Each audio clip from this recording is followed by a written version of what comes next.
थोडं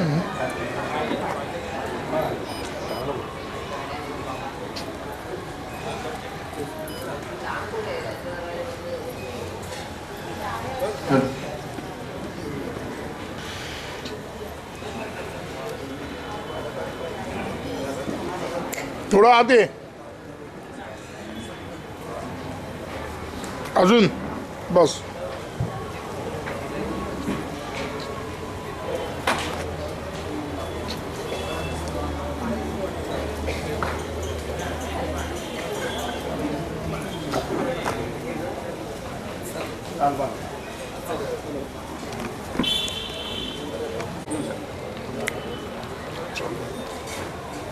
नमस्कार, मी संदेश सामंत. टोपीवाला ज्ञान मंडळातर्फे आयोजित टोपीवाला व्याख्यानमालेमध्ये आपल्या सर्वांचं स्वागत करतो. जसं आपल्याला माहिती आहे की व्याख्यानमालेचं हे 51वं वर्ष आहे आणि काल आपल्याकडे आधुनिक रामायण या विषयावर व्याख्यान झालं. आणि आज जर आपण पाहिलं तर आजचा जो विषय आहे तो खरं तर फार इंटरेस्टिंग विषय आहे. विषयाकडे येणारच आहे, पण त्याआधी आज 26 जानेवारी आणि भारताचा प्रजासत्ताक दिवस. तर प्रजासत्ताक दिनाच्या या संध्याकाळी मी आपल्या सर्वांना प्रजासत्ताक दिनाच्या खूप खूप शुभेच्छा देतो आणि भारतीय प्रजासत्ताक चिरायू हो अशी एक प्रार्थना करतो. आज आपण जेव्हा प्रजासत्ताक दिन साजरा करतोय किंवा आपण आज जेव्हा भारतीय प्रजासत्ताकाची 75वी साधारण साजरी करतोय आणि आपण संविधानाविषयी म्हणतो, त्यावेळेला आपण जेव्हा एखाद्या लोकशाही व्यवस्थेत राहतो, लोकशाही व्यवस्थेचा सगळ्यात महत्त्वाचा अर्थ किंवा लोकशाही व्यवस्थेचं सर्वात महत्त्वाचं अंग म्हणजे नागरिकांमध्ये असलेला वाद, संवाद आणि प्रतिवाद.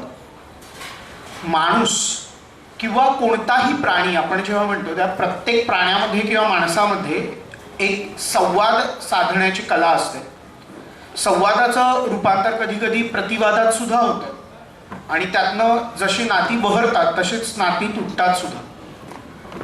मानवी संवाद या विषयात आपण जर म्हणायचं झालं तर साधारणपणे मानवी संवादाची सुरुवात कधी झाली किंवा मानवी संवादाची राजकारणात किंवा तथाकथित इन जनरल विषयांमध्ये वैज्ञानिक पद्धतीने सुरुवात कशी झाली याचा जर आपण मागोवा घ्यायचा झाला तर अगदी आपण पहिलं महायुद्ध, दुसरं महायुद्ध, तेव्हा असलेला राजकीय प्रोपगंडाचा वगैरे विचार करू शकतो.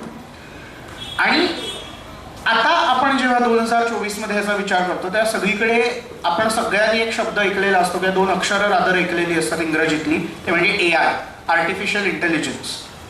आता हा आर्टिफिशियल इंटेलिजन्स काय प्रकार आहे हे आपण आपल्यातल्या बहुतेकांनी 2021-22 मध्ये ऐकलं नव्हतं आणि सडनली 2023 मध्ये आपल्याला हा शब्द सगळीकडे ऐकायला मिळाला. याचा मानवी जीवनावर होणारा परिणाम, आपला एकमेकांशी असलेला संवाद आणि याचं भवितव्य, इन जनरल मानवी संवादाचं भवितव्य, या सगळ्याचा आढावा आज आपण व्याख्यानातून घेणार आहोत. आणि हे व्याख्यान देण्यासाठी आपल्याकडे आज खरं तर तितकेच एक महत्त्वाची व्यक्ती आपल्याकडे आलेली आहे, श्री सौरभ करंदीकर. आपण त्यांचं नाव खरं तर आज आधीच ऐकलेलं आहे, पण सौरभ करंदीकर कोण आहे? आपण एक शब्द कुठेतरी ऐकलेला असतो की ॲड गुरु. आता हा ॲड गुरु हा काय प्रकार असतो तर सौरभ करंदीकर यांनी ॲक्च्युली JJ महाविद्यालयातनं पदवीचं शिक्षण घेतलं आणि JJ महाविद्यालयातनं पास होणारी जशी सगळीच माणसं कलेच्या क्षेत्रात फारच हुशार असतात तसेच ते आहेत. आणि त्यांच्या करिअरची सुरुवात खरं तर त्यांनी ॲडव्हर्टायझिंग क्षेत्र म्हणजे जाहिरात क्षेत्रापासून केली. या दरम्यान त्यांनी अनेक खरं तर नामांकित कंपन्यांसाठी ब्रँडिंग आणि ॲडव्हर्टायझिंगचं काम केलं, जसं की आपण कोलगेट सारखी कंपनी असेल, कॅमलिन सारखी एक महत्त्वाची कंपनी असेल. खरं तर त्या कंपन्यांची लिस्ट फार मोठी आहे, त्यात अगदी सिटी बँकेसारख्या मल्टीनॅशनल कंपन्या सुद्धा आहेत. आणि त्या पलीकडे जाऊन त्याच्यानंतर एक साधारण 16 वर्ष या क्षेत्रात जाहिरात क्षेत्रात काम केल्यानंतर मात्र त्यांनी युजर एक्सपिरियन्स क्षेत्रात काम करायला सुरुवात केली. आता युजर एक्सपिरियन्स हे सुद्धा एक खूप इंटरेस्टिंग क्षेत्र आहे. आपण रोज बरीचशी प्रॉडक्ट्स वापरत असतो, पण आपण जी प्रॉडक्ट्स वापरतो किंवा आपण एक युजर आहोत तर आपण साधारणपणे त्या प्रॉडक्टला कसे रिॲक्ट करतो आणि आपला जो काही अनुभव आहे तो तो कसा जास्तीत जास्त समृद्ध करता येईल याकडे कंपन्यांचा कुठेतरी कल असतो. तर त्या रिलेटेड ते कामं करतात. आणि तुम्ही जर त्यांचा आजपर्यंत अनुभव बघाल तर अगदी फ्रान्समध्ये जो नामांकित कान्स फेस्टिवल असतो तिथे सुद्धा त्यांना पुरस्कार मिळालेले आहेत. विविध पेपर्स असतील, लोकसत्ता असेल, महाराष्ट्र टाइम्स असेल, महानगर सारखं नियतकालिक असेल, अशा विविध वृत्तपत्र नियतकालिकांमध्ये सुद्धा ते स्तंभलेखन करतात. आणि खरं सांगायचं तर मराठी भाषेत अशा विषयांवर लिहिणारी माणसं आणि सामान्य लोकांना कळेल अशा भाषेत लिहिणारी माणसं खरं तर आपल्याकडे कमी आहेत. पण ही अत्यंत टेक्निकल भाषा सुद्धा लोकांना सोप्या भाषेत या कन्सेप्ट समजावून सांगणं, त्यांचं भविष्य उलगडून मांडणं, या सगळ्याचं काम ते करतात. आणि अजून एक इंटरेस्टिंग त्यांच्याबद्दल गोष्ट अशी आहे की आपल्या भारतात आणि महाराष्ट्रात जर आपण राजकीय पक्ष पाहिले तर राजकीय पक्षांचं इन जनरल जे डिझायनिंग सेन्स असतो, आपल्याला जेव्हा त्यांचे बॅनर्स वगैरे दिसतात ते आपल्याला वाटतं यार किती बटबटी त्या माणसांनी सगळं करून ठेवलेलं आहे.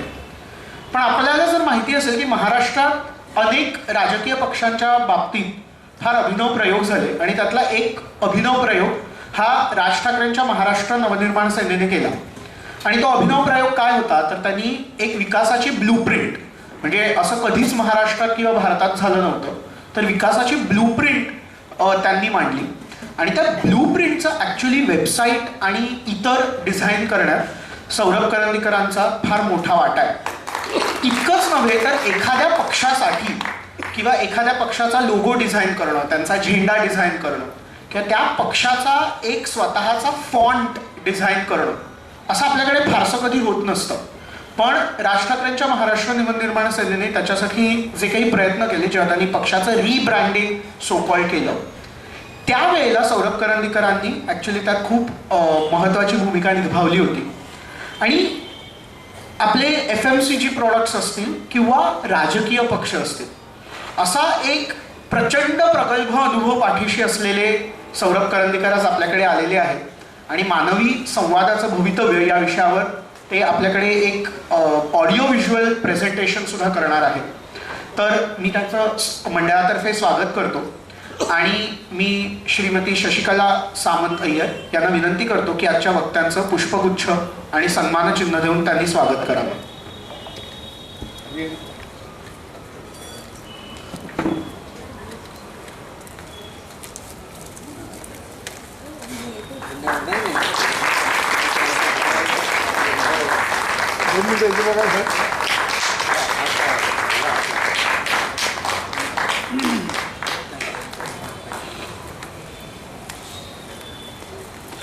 धन्यवाद मॅडम. यापुढे एकही मिनिट वाया न घालवता मी श्री सौरभ करंदीकर यांना विनंती करतो की त्यांनी व्यासपीठाचा ताबा घ्यावा आणि आपल्या व्याख्यानाला सुरुवात करावी. धन्यवाद.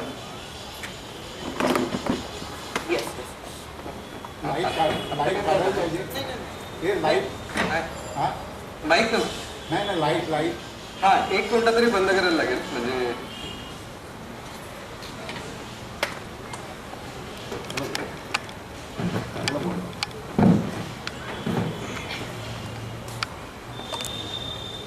पुढं गेलं नाही.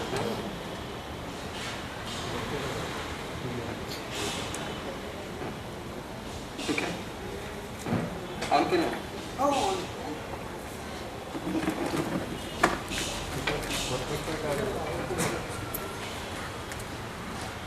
नमस्कार. खरं सांगायचं तर टोपीवाला व्याख्यानमाला आणि माझा तसा संबंध कधी येईल असं मला वाटलं नव्हतं. कारण ज्या पद्धतीचे ज्या प्रकारचे विविध प्रगल्भ लोक आपल्याकडे आलेले आहेत त्यांच्या तुलनेत मी कुठेच नाही.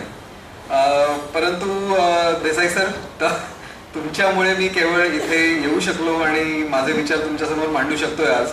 याच्याबद्दल मला अभिमान आहे.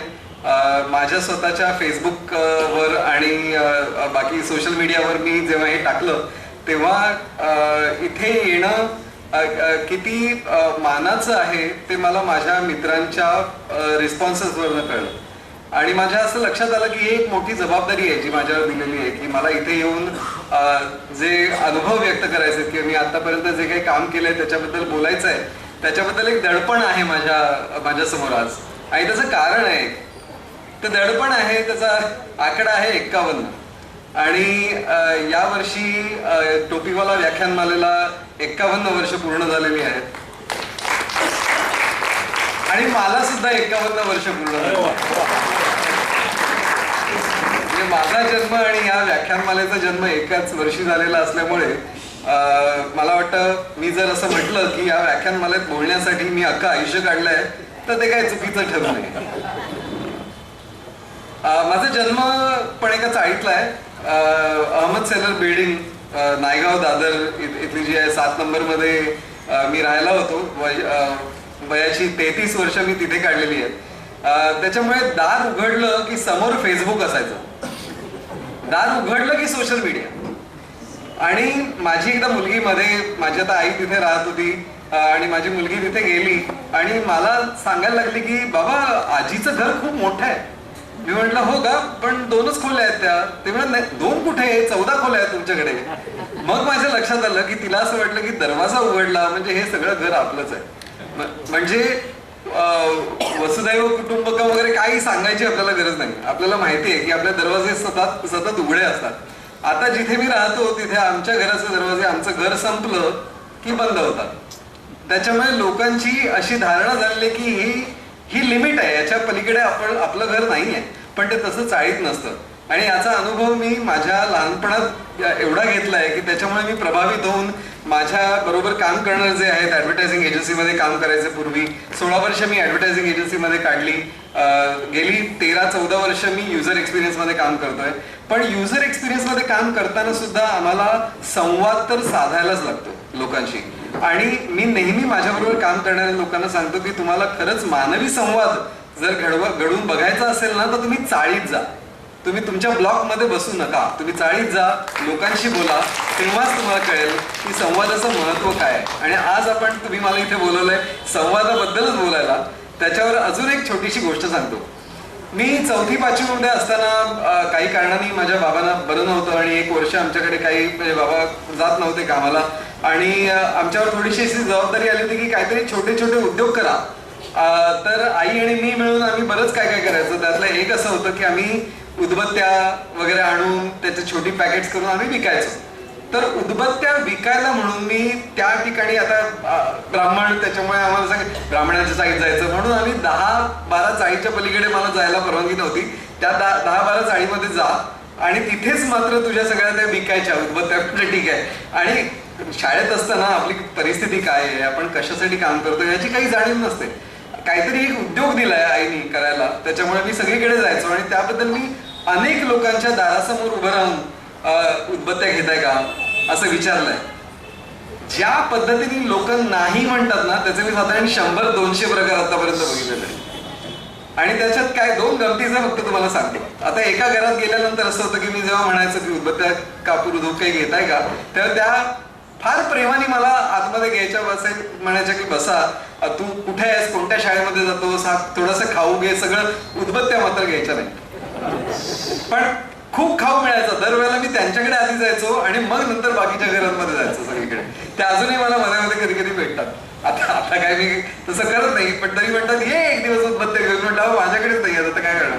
तर तिथे त्या म्हणतात की तसं आदरातिथ्य एका साईडला. दुसऱ्या साईडला एका घराच्या समोर गेलो, म्हटलं उदबत्त्या धूप कापूर काय हवंय का. तो माणूस तांदूळ निवडत होता, तांदूळ.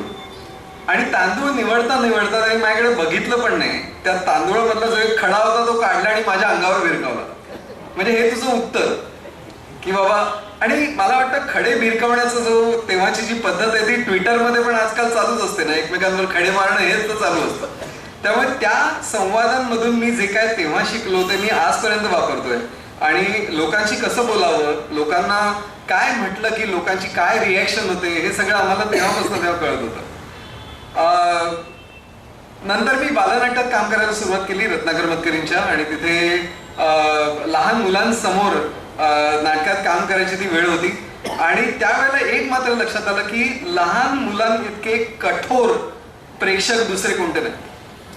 आज माझी काही इथे चूक झाली, मी बोलताना काहीतरी चुकीचं बोललो किंवा थोडंसं इंग्लिश वापरलं किंवा थोडं हिंदी वापरलं किंवा असं काही केलं, तुम्ही मला मोठ्या मनाने माफ करणार आहात. पण लहान मुलं जेव्हा तुमचं ऐकतात आणि तुमचं समजा एखादं वाक्य चुकतं किंवा नाटकातला एखादा प्रवेश चुकतो किंवा हातातनं काहीतरी पडतं, लहान मुलं उभं राहून सांगतात, आई हा चुकला, ह्याला येत नाहीये.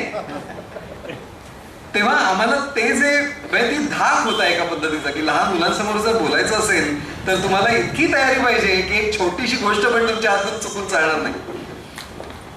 गंमत म्हणजे नंतर मी ऍडव्हर्टायझिंग मध्ये काम करायला लागलो, जे स्कूल ऑफ आर्टला, जे इन्स्टिट्यूट ऑफ अप्लाइड आर्टला गेलो, नंतर जाहिरात क्षेत्रात आलो, तेव्हा रत्नाकर मतकरी आणि माझी अनेकदा त्या गोष्टीबद्दल चर्चा व्हायची की ते ऐकायचे की तुमचं एअरटेलचं कॅम्पेन चाललंय, एखादं 20 सेकंदाची ऍड, 30 सेकंदाची ऍड, 10 सेकंदाची ऍड, अशा सगळ्या आम्हाला करायला लागायच्या.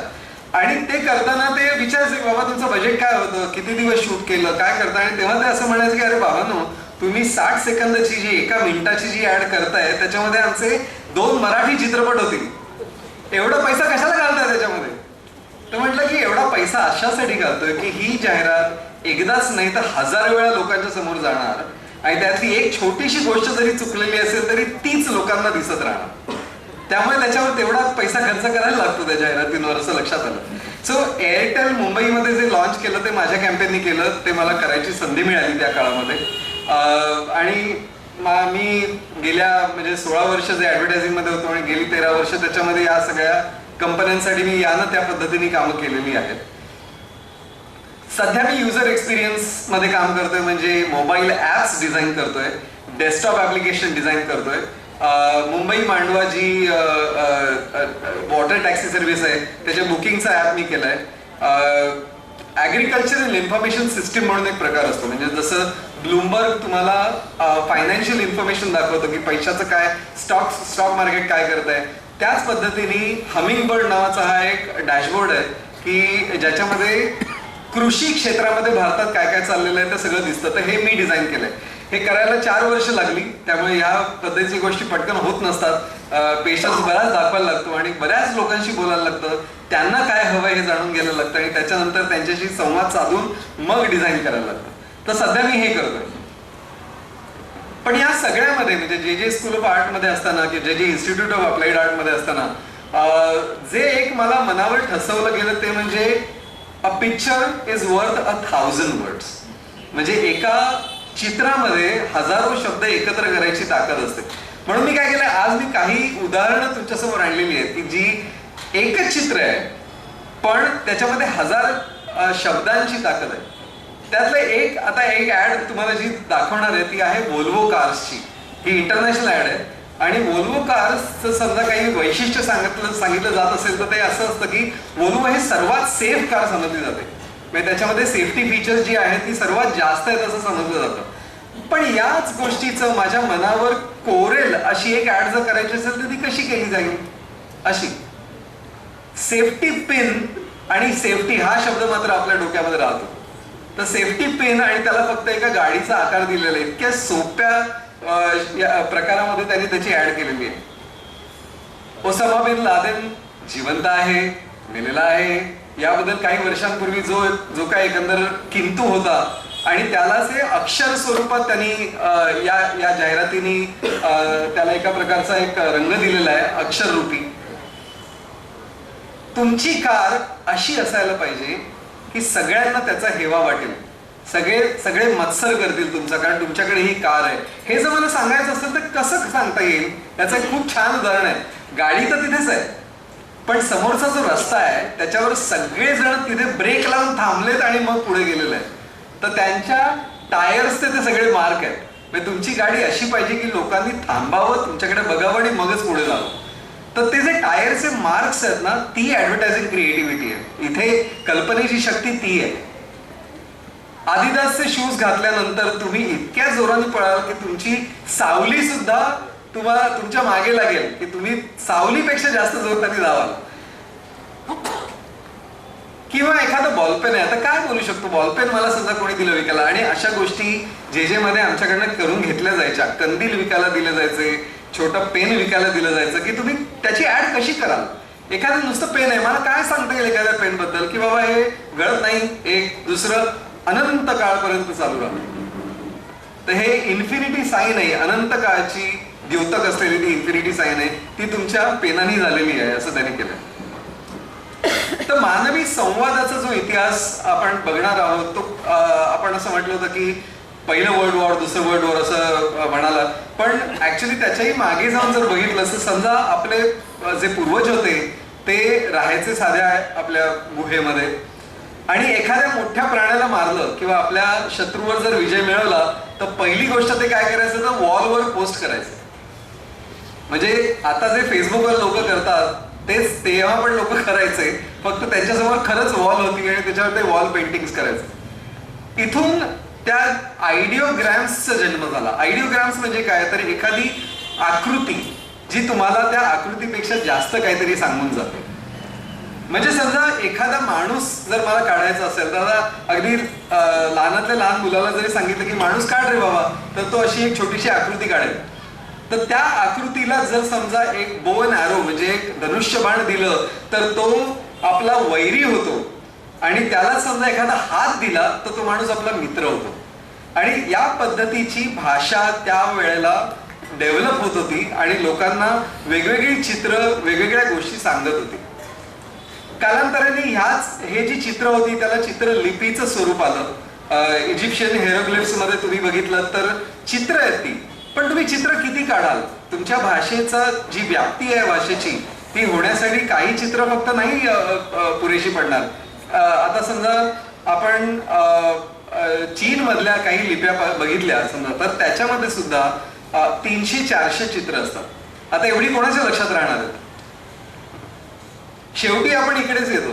बाराखडी A to Z याच्यामध्ये आपली सगळी भाषा गुंतलेली आहे, कारण प्रत्येक चित्राला ही चित्रच आहे, त्या प्रत्येक चित्राला आपला स्वतःचा असा एक स्वर आहे आणि त्या स्वरांना चित्र दिलेली आहे. 3000 वर्ष इसवी सन पूर्वीपासनं आपल्याला दिसतात की अक्षरलिपी कशी बदलत गेली. नॉर्थ सेमिटिक अल्फाबेट हे पहिलं होतं अल्फाबेट की ज्याच्यामध्ये उच्चारांना एक एक चिन्ह दिलं गेलं किंवा चित्र दिलं गेलं.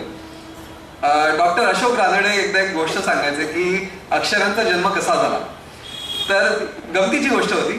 तर तेव्हा ते असं म्हणायचं की मनुष्य पृथ्वी तलावर आला आणि इथे जीवन जगायला लागला आणि नंतर तो एखाद्या राजकारणी माणसाप्रमाणे बोलायला लागला की बाबा हे मी आज बोललोच नव्हतो, ते मी आज बोललोच नव्हतो, मी आधी बोललोय ते काहीतरी वेगळंच होतं, आता बोलतोय ते काहीतरी वेगळंच आहे.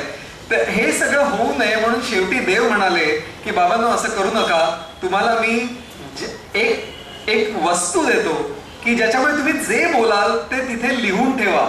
अक्षर म्हणजे ज्याचा अंत होणार नाही अशी काहीतरी वस्तू मी तुम्हाला देतोय ज्याचं नाव आहे अक्षर. त्या अक्षरांमध्ये तुम्हाला जे वाटतं ते लिहून ठेवा एकदा बाबा आणि मग नंतर म्हणू नका की आम्ही असं म्हणालो नव्हतो.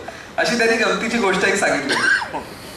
आपण जर बघितलं तर विविध देशांमध्ये विविध भाषा वेगवेगळ्या प्रकारचा आकार घेत होत्या आणि अक्षरलिपी तयार होत होती.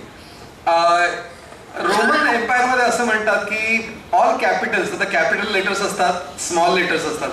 तर रोमन साम्राज्यामध्ये असं होतं की समजा तुम्ही कोणीतरी राजघराण्यातले व्यक्ती असाल किंवा कोणीतरी महत्वाच्या व्यक्ती असाल किंवा सरकार दरबारी कोणीतरी महत्वाच्या व्यक्ती असाल तर तुमचं सगळं जे लेखन होतं ते सगळं कॅपिटल लेटर्स मध्ये करायचं. आणि जर तुम्ही सामान्य व्यक्ती असाल तर तुम्ही कॅपिटल लेटर्स वापरायची नाहीत, तुम्ही छोटी लेटर्स वापरायची. इथूनच ती सुरुवात झाली की बाबा तुम्ही काय लिहिता याच्यावर लोकांना कळायला पाहिजे की तुम्ही कोण आहात. साधारण 1447-1440च्या आसपास पहिलं पुस्तक छापलं गेलं. मेन्स बायबल असं त्याला म्हणतात, बायबल ऑफ 42 लाईन्स. म्हणजे अख्खं बायबल 42 लाईन्स मध्ये नव्हतं पण एका पेज मध्ये 42 लाईन्स मध्ये ते सगळे श्लोक लिहिलेले होते. आणि त्याच्यानंतर मात्र ज्ञान खऱ्या दृष्टीने सगळीकडे जायला लागलं आणि आतापर्यंत आपण बघत आलो की अशा सगळ्या गोष्टी फायनली ज्या डिजिटल स्वरूपात आलेल्या आहेत. आज सगळं ज्ञान डिजिटल झालेलं आहे आणि याच्याबद्दल आपण जाणूनच घेणार आहोत, कारण तंत्रज्ञान आलं आणि त्याच्यामुळे जर समजा एखादं पुस्तक 10 लोकांपर्यंत जात असेल तर त्याची PDF हजारो लाखो लोकांपर्यंत जाते हे तर आपल्याला माहितीच आहे. तंत्रज्ञानाचा उपयोग करून आपल्या मनातल्या ज्या इच्छा, आकांक्षा, भावना, गोष्टी, चातुर्य कथा या सगळ्या गोष्टी लोकांपर्यंत पोहोचवायच्या असतील तर तंत्रज्ञानाचा आधार हा आपल्याला घ्यायलाच लागतो आजच्या काळामध्ये. पण खरं सांगायचं तर अशा ठिकाणी तरी आपण थांबलोय का हो? आपण या भाषेत तरी आजकाल बोलतोय का? तुम्ही जेव्हा SMS पाठवता तेव्हा शेवटी तुम्ही चित्रलिपीच वापरताय. म्हणजे आपण जिथून सुरुवात केली, ज्या गुहेतल्या माणसांनी गुहेच्या भिंतीवर जी लिहिलेली अक्षरं होती त्याच्यापासून आपण परत तिकडेच चाललेलो आहोत. म्हणजे एकदा कधीतरी असं वाटतं की बघितल्यानंतर ती जी फेसबुकमध्ये आता तुम्ही बघा एखादी पोस्ट असते आणि तुम्हाला त्याला रिस्पॉन्ड करायचं असतं. त्या रिस्पॉन्ड करायला काय काय असतं? एक थम्सअप असतो, एक स्माइली असतो, एक अश्रू ढाळणारा स्माइली असतो, एक चिडलेला स्माइली असतो, एक अत्यंत एक छोटासा हार्ट पण असतं. अशा सगळ्या प्रकार असतात त्याच्यामध्ये. पण मला असं वाटतं की कधी कधी हे संवाद तोकडे पडतात. कारण माझ्या अनेक मित्रांना मला असं सांगायचं वाटतं की तुला काही जास्त वेळ आहे म्हणून तू लिहितोस काय, का आता मग काय असं म्हणतोस मग मी काय नाचू का? तर मग मी स्वतःहून थोड्याशा इमोजीज तयार केल्यात आणि माझ्या मित्रांमध्ये वाटल्यात. मी त्यांना म्हटलं की असे इमोजीज पाहिजे की बाबा काय सांगतोस, मला अजिबात इंटरेस्ट नाही तू काय बोलतोस त्याच्यामध्ये. कारण असं अनेकदा होतं, तुम्हीच बघा त्या ज्या सगळ्या खालच्या इमोजीज आहेत त्या पुरेशा नसतात. तुम्हाला काहीतरी दुसरं व्यक्त करायचं असतं पण तेवढा वेळ नसतो तुमच्याकडे. मला वाटतं या इमोजीमध्ये पुढच्या काही काळामध्ये अजूनही भर पडेल. आणि आता जर समजा 5-6 इमोजीज अवेलेबल असतील फेसबुकवर तर उद्या 50 असतील नक्की. जेव्हा ऍडव्हर्टायझिंगचं शिक्षण घेत होतो तेव्हा एक खूप इंटरेस्टिंग गोष्ट मला सांगितली गेली. एका स्टॅटिस्टिक्सच्या पुस्तकामध्ये होती की आज एका दिवसामध्ये एका माणसाच्या मेंदूवर किती आघात होत असतात. उठल्यापासून झोपेपर्यंत. आता आपण समजा ऑफिसला गेलो तर बसमध्ये असू, टॅक्सीमध्ये असू किंवा ट्रेनमध्ये असू, आपल्या समोरून अनेक गोष्टी अशा धावत असतात आणि त्या प्रत्येकाचं इम्प्रेशन, प्रत्येकाचं एक फुटप्रिंट आपल्या मनावर कुठेतरी एक आघात करत असतं. तर तो आकडा आहे 50,000. एका दिवसामध्ये आपल्या डोळ्याच्या समोर 50,000 गोष्टी येतात. पण त्यातल्या किती लक्षात राहतात अशा तुमच्या? 50,000 तर लक्षात राहणार नाहीत, थोड्याशा काहीतरी राहतात लक्षात. एखादा चांगला जोक असेल कोणीतरी फॉरवर्ड केलेला व्हॉट्सअपवर, तर तो बघून तुम्ही हसता आणि तो हसलात की तुमच्या लक्षात राहतं. म्हणजे हसे तो फसे असं जे म्हणतात ते तसं आहे की तुम्ही हसलात की तुमच्या लक्षात राहतं. तुम्हाला एखाद्या गोष्टीबद्दल काही भावना निर्माण झाल्या की तुमच्या नक्की त्या गोष्टी लक्षात राहतात. तर त्या किती आहेत लक्षात राहणाऱ्या गोष्टी? आपल्याला दोन प्रकारची मेमरी आहे आपल्याकडे. एक शॉर्ट टर्म मेमरी, एक long term memory. Short term मेमरीमध्ये आपण थोड्या काही गोष्टी लक्षात ठेवतो आणि नंतर सोडून देतो. आणि या अख्ख्याच्या अख्ख्या 50,000 गोष्टी आपल्या लक्षात राहतात आणि थोड्या वेळाने आपण ते सोडून देतो. त्याच्यातल्या फक्त 7 गोष्टी तुमच्या मनात घर करून राहू शकतात. 7. म्हणून मी काय केलं, आमच्या ॲडोबी इलस्ट्रेटर म्हणून आमचं एक सॉफ्टवेअर असतं, त्याच्यात गेलो आणि 50,000 डॉट्स तयार केले. तर हे 50,000 डॉट्स आहेत आणि त्याच्यामधले 7 डॉट फक्त मी वेगळे रंगवायचा प्रयत्न केला, जस्ट समजायला की बाबा ते 7 गोष्टी कुठे आहेत. त्या या 7 गोष्टी आहेत की ज्या लोकांच्या लक्षात राहतात.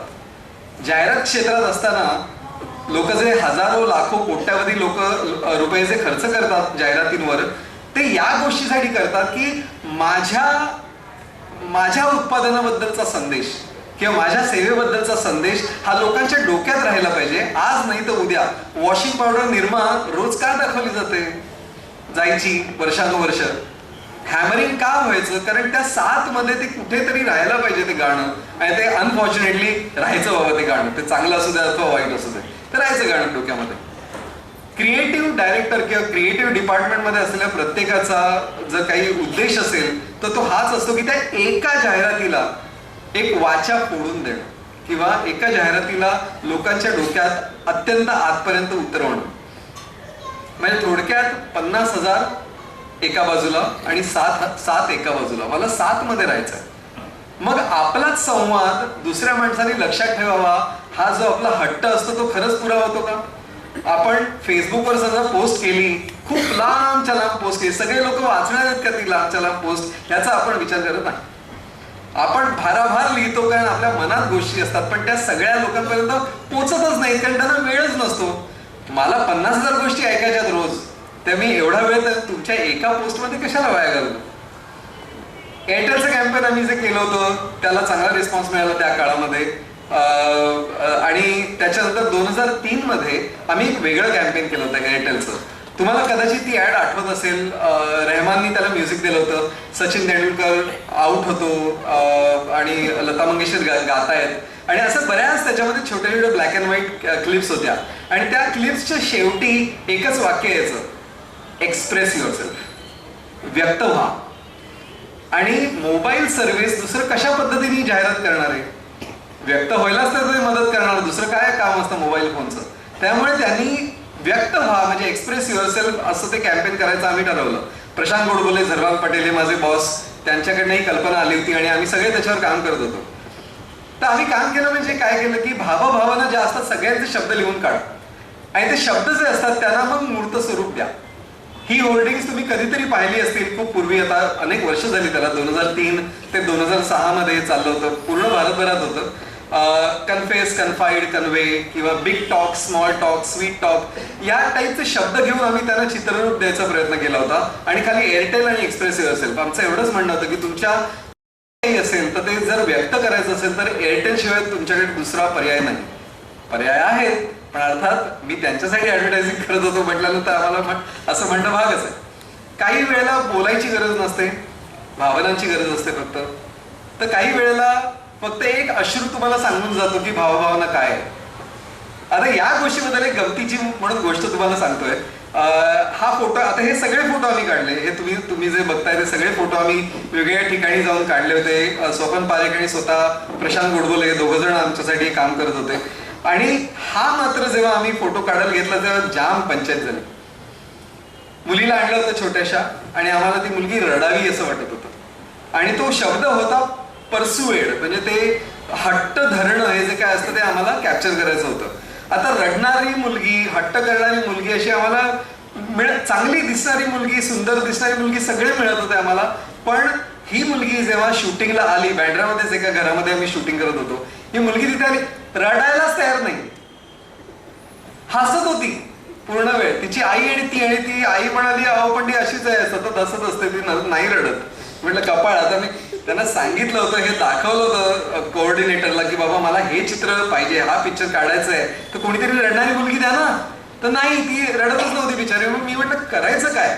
आम्ही सगळे आपले 2 तास झाले, ही मुलगी हसते, काहीतरी बोलते, बरळते आणि आम्ही सगळे शॉर्ट म्हणजे लाइटिंगचं सगळं झालं होतं. सगळे कॅमेरामॅन पण थकला, तो म्हणाला अरे बाबा नो काहीतरी करा. म्हटलं काहीतरी करा म्हणजे काय करा? मगाचपासून मी बघत होतो की ती मुलगी आईशी संवाद साधत होती. आई लांब उभी होती अगदी, म्हणजे तिला तर आम्ही सांगितलं होतं की तू याच्यात पडू नकोस, तू लांब राहा. तर ती आई लांब उभी होती पण तिला ती दिसत होती शेवटपर्यंत. तर ते माझ्या लक्षात आलं. मी त्या आईकडे गेलो, म्हणले एक काम कराल का, त्या भिंतीच्या आड जा जरा थोड्याशा. आई भिंतीच्या आड गेली आणि आम्हाला हा फोटो मिळाला इकडचा. डसडसा रडायला लागली मुलगी. लगेच मी म्हटलं बाबा रे, हे पाप माझ्या डोक्यावर नकोय, तू पटकन जो काय पिक्चर घ्यायचा तो घे. आणि मी आईला म्हटलं या आता परत या, परत तुम्ही हसवा तुमच्या मुलीला. अशा गमतीच्या बऱ्याच गोष्टी ऍडव्हर्टायझिंग जीवनामध्ये घडल्या. एअरटेलचं जेव्हा कॅम्पेन करतो तो साध्या घरातली भांडणं असतील समजा किंवा एखादा मोठा इश्यू असेल, फारच हृदयद्रावक इश्यू जो चाइल्ड मॅरेजचा इश्यू आहे तो असेल, किंवा एखादा दंगलीचा सीन. आता ही दंगल सुद्धा आम्ही घडवलेली आहे, म्हणजे खऱ्या ठिकाणी नाही घडवलेली, एक स्टुडिओ घेऊन तिथे शांतपणे दंगल आम्ही घडवली. आणि ही घडवताना इतकी चांगल्या रीतीने घडवली की मी हे शूट करत होतो आणि मला भीती वाटायला लागली जेव्हा ते लोक अंगावर आले तेव्हा. पण फार सुंदर ऍक्टिंग केली होती तिथे. तर ऍडव्हर्टायझिंग मध्ये एवढा पैसा खर्च का करतात, तर त्याला एक त्याचं शास्त्र आहे ते मी तुम्हाला सांगणार आहे. म्हणजे थोडक्यात आज मी ऍडव्हर्टायझिंग जाहिरात विश्वामधले थोडेसे सिक्रेट्स तुम्हाला सांगणार आहे. तर हे ते सिक्रेट्स आहेत. रूल आहे, रूल तो असा आहे की तुम्ही जितक्या लोकांना सांगता तितक्या लोकांवर त्या ऍडचा परिणाम होईल असं धरू नका. कारण ऍडव्हर्टायझिंगचा किंवा जाहिरातीचा जो परिणाम तुमच्यावर होतो तो काही स्टेप्स मध्ये होतो. त्याची पहिली स्टेप्स आहे अटेन्शन. आणि अटेन्शन म्हणजे काय, तुमचं लक्ष वेधून घेणं. तर हजारो कोट्यावधी लोक तुमचं लक्ष वेधून घेत, तुमची ऍड लक्ष वेधून घेणार नक्की. तुम्ही IPLच्या वेळेला एखादा कॅच गेल्यानंतर जर जाहिरात दाखवली, जगमानून सगळेजण ती जाहिरात बघणार. पण त्याच्यातले फारच थोडे लोक त्याच्यामध्ये इंटरेस्टेड असतात. खरंच त्यांना वाटतं की अच्छा ही ऍड पुढे बघूया. आता युट्यूब मध्ये जेव्हा तुम्ही ऍड बघता पहिल्या 5 सेकंदात तुम्ही ती स्किप करता. जर तुम्हाला ती ऍड आवडली नाही तर स्किप करता, त्या ऍडमध्ये काही इंटरेस्टिंग नसेल तर स्किप करता. तर ती स्किप करायच्या कोण करत नाही स्किप, त्यातले काही लोक स्किप करत नाहीत कारण त्यांना इंटरेस्ट वाटतो त्याच्यामध्ये, काहीतरी फार इंटरेस्टिंग आहे, मला पाहिजे ती गोष्ट आहे असं म्हटल्यानंतर माणूस पुढे बघतो. पण त्यातले सुद्धा काही लोक त्यांच्या मनामध्ये एक इच्छा तयार होते की जे ऍडव्हर्टायझिंग मध्ये दाखवतात, जे उत्पादन दाखवतात, जी सेवा दाखवतात ती मला हवी आहे, मला ती गाडी हवी आहे, मला ते कपडे हवेत, मला ते सेंट हवाय, मला तो शॅम्पू हवाय. पण हवाय म्हटल्यानंतर ते घेतात का? नाही. त्याच्यानंतर एक पायरी आहे की ते हवं आहे असं ज्यांच्या हृदयात इच्छा तयार होते त्याच्यामधले सुद्धा काही कमी लोक असं म्हणतात की मला खात्री वाटते की हेच प्रॉडक्ट घ्यायला पाहिजे. मी आता एक गंमत म्हणून सांगतो, स्टार युनियन दायची म्हणून एक इन्शुरन्स कंपनी, अनेक इन्शुरन्स कंपन्या आहेत, त्यांची ऍड करत होतो. मला तिकडचे क्लायंट म्हणाले की एक काम करा, 30 सेकंदाच्या सुरुवातीपासून शेवटपर्यंत आमचा खाली लोगो पाहिजे. म्हटलं अरे असं थोडंच असतं, पूर्ण ऍड होतो आणि शेवटी लोगो दिसतो, असा गाण्याला दिसत होते. ते म्हणाले अहो नाही हो, आमच्या इथे प्रॉब्लेम आहे. आमच्या इथे प्रॉब्लेम असा आहे की जेव्हा जेव्हा आम्ही जाहिरात करतो तेव्हा तेव्हा LICचा बिझनेस वाढतो. कारण सगळे म्हणतात की हो खरंच आहे ही जाहिरात चांगली, मला असं वाटतं की मला इन्शुरन्स घ्यावा, म्हणून ते काय करतात त्यांच्या ओळखीच्या कोणत्या तरी LIC एजंटला फोन करतात, ते सांगतात मला इन्शुरन्स काढायचा आहे बाबा, आणि शेवटी धन होते ती LICची होते. त्यामुळे ते म्हणाले की आमचा लोगो आधीपासून दाखवा, नाही तर लोक आमचं प्रॉडक्ट घेणार नाही. ही खात्री की हेच प्रॉडक्ट मला हवं. आणि त्याच्यातले सुद्धा फारच कमी लोक ऍक्शन घेतात. AIDCA, attention, interest, desire, conviction, आणि त्याच्यानंतर घेतली जाणारी ऍक्शन. आणि आमचा जो संवाद आहे जाहिरातदारांचा आणि ग्राहकांचा, तो या सगळ्या लेवल्स मधनं आम्हाला तसाच ठेवायला लागतो. एक अजून गंमत सांगतो, मॅकडॉनल्ड मध्ये गेला असाल, तिथे चिप्स फ्राईज घेतल्या असतील. आता मॅकडॉनल्डचा पैसा त्यांना येतो कुठून याचा आपण जरा विचार करूया. बर्गर दिला तुम्हाला धरा की त्यांना एक 20% त्याच्यामध्ये फायदा असतो किंवा 30% फायदा असतो. पण जेव्हा ते चिप्स विकतात तेव्हा त्यांचा फायदा जवळपास 95% जातो काही काही वेळेला. कारण असतं काय त्याच्यामध्ये, बटाटे, तेल, मीठ, याच्या पलीकडे काहीच नसतं त्याच्यामध्ये. त्यामुळे कोण आमच्या चिप्स कधी घेतो हा एक संशोधनाचा विषय आहे, असू नका संशोधनाचा विषय आहे. मॅकडॉनल्डनी एका मोठ्या रिसर्च एजन्सीला बोलवून सांगितलं होतं की लोक चिप्स कधी विकत घेतात याचा एक रिसर्च करा.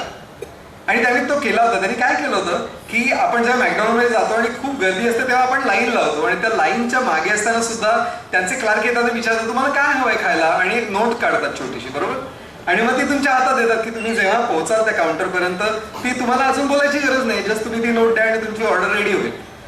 तर रिसर्च एजन्सीने काय केलं की एका सेटमध्ये शेवटच्या माणसाला विचारलं की तुम्हाला काय काय पाहिजे, आणि त्यांची ऑर्डर कंप्लीट झाल्यानंतर विचारलं की तुम्हाला मग प्राइस पण देऊ त्याच्याबरोबर. हा एका सेटला विचारलं 1000 लोकांना, आणि दुसऱ्या 1000 लोकांना त्या रांगेमध्ये ते शेवटी जेव्हा पोहोचले आणि ते आता खरेदी करणार तेव्हा विचारलं की सगळी ऑर्डर घेतली तुमची, आता तुम्हाला प्राइस हवेत का त्याच्याबरोबर. ऑलमोस्ट 100% लोकांनी जे अगदी काउंटरच्या जवळ होते त्यांनी हो सांगितलं, आणि लाईनच्या मागे असलेले जे सगळे लोक होतं त्यांनी नाही सांगितलं. असं का? कारण जेव्हा माणूस त्या काउंटर पासून दूर असतो तेव्हा तो हृदयाने नाही मनाने विचार करत असतो, जिभेने विचार करत नसतो, मनाने विचार करत असतो. त्यावेळी तो म्हणतो कशाला उगीच खर्च करायचा आहे, एनिवे याने माझं वजन वाढणारच आहे, मला डायबिटीस आहे, मी हे खाणं बरोबर नाही, मला हार्ट ट्रबल आहे, हे चुकीचंच आहे सगळं, तेव्हा विचार असतो. पण जेव्हा तोच माणूस त्या काउंटरच्या बाजूला असतो तो म्हणतो की आता मला खावंसं वाटतंय काहीतरी, हे सगळं दिलेली ऑर्डर, तेव्हा तो पटकन रेडी होतो. पण हा बरं ठीक आहे चल 20 रुपये तर 20 रुपये दे मला प्राइस. याला मोस्ट सिड्युसिबल मुवमेंट म्हणतात. म्हणजे तुम्ही एखाद्या माणसाबरोबर संवाद साधताय पण त्या संवादाच्या कोणत्या लेवलवर तो माणूस शेवटी डिसिजन घेणार आहे, शेवटी ते म्हणजे माझा सेल कुठे होणार आहे त्याच्याबद्दलचा हे आडाखे प्रत्येक इंडस्ट्रीचे वेगवेगळे असतात. एक गमत म्हणून तुम्हाला ही फिल्म दाखवतो. ही टॉम क्रूजची एक फिल्म आहे मायनॉरिटी रिपोर्ट म्हणून. आणि मायनॉरिटी रिपोर्ट मध्ये एक भविष्यातलं एक चित्र रंगवलं गेलंय ज्याच्यामध्ये तो टॉम क्रूजचं जे कॅरेक्टर आहे ते एका मॉलमध्ये जातं, आणि जेव्हा ते मॉलमध्ये जातं तेव्हा त्याचे डोळे स्कॅन केले जातात, आणि त्याचे डोळे स्कॅन केल्याबद्दल बाजूच्या सगळ्या जाहिराती बदलतात. बघा A road diverges in the desert. Lexus. The road you're on, John Anderton, is the one less traveled. Make sure you follow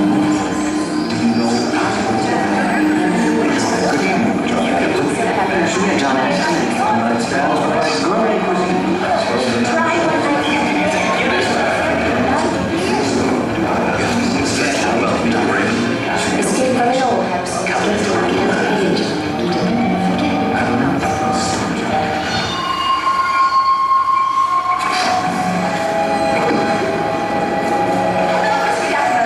Welcome back to the Gap. How does assorted tank tops work out for you? क्रोमामध्ये गेल्यानंतर एक झुंड येते लोकांची माहिती आहे तुमच्या त्याच्यात तुम्हाला काय पाहिजे.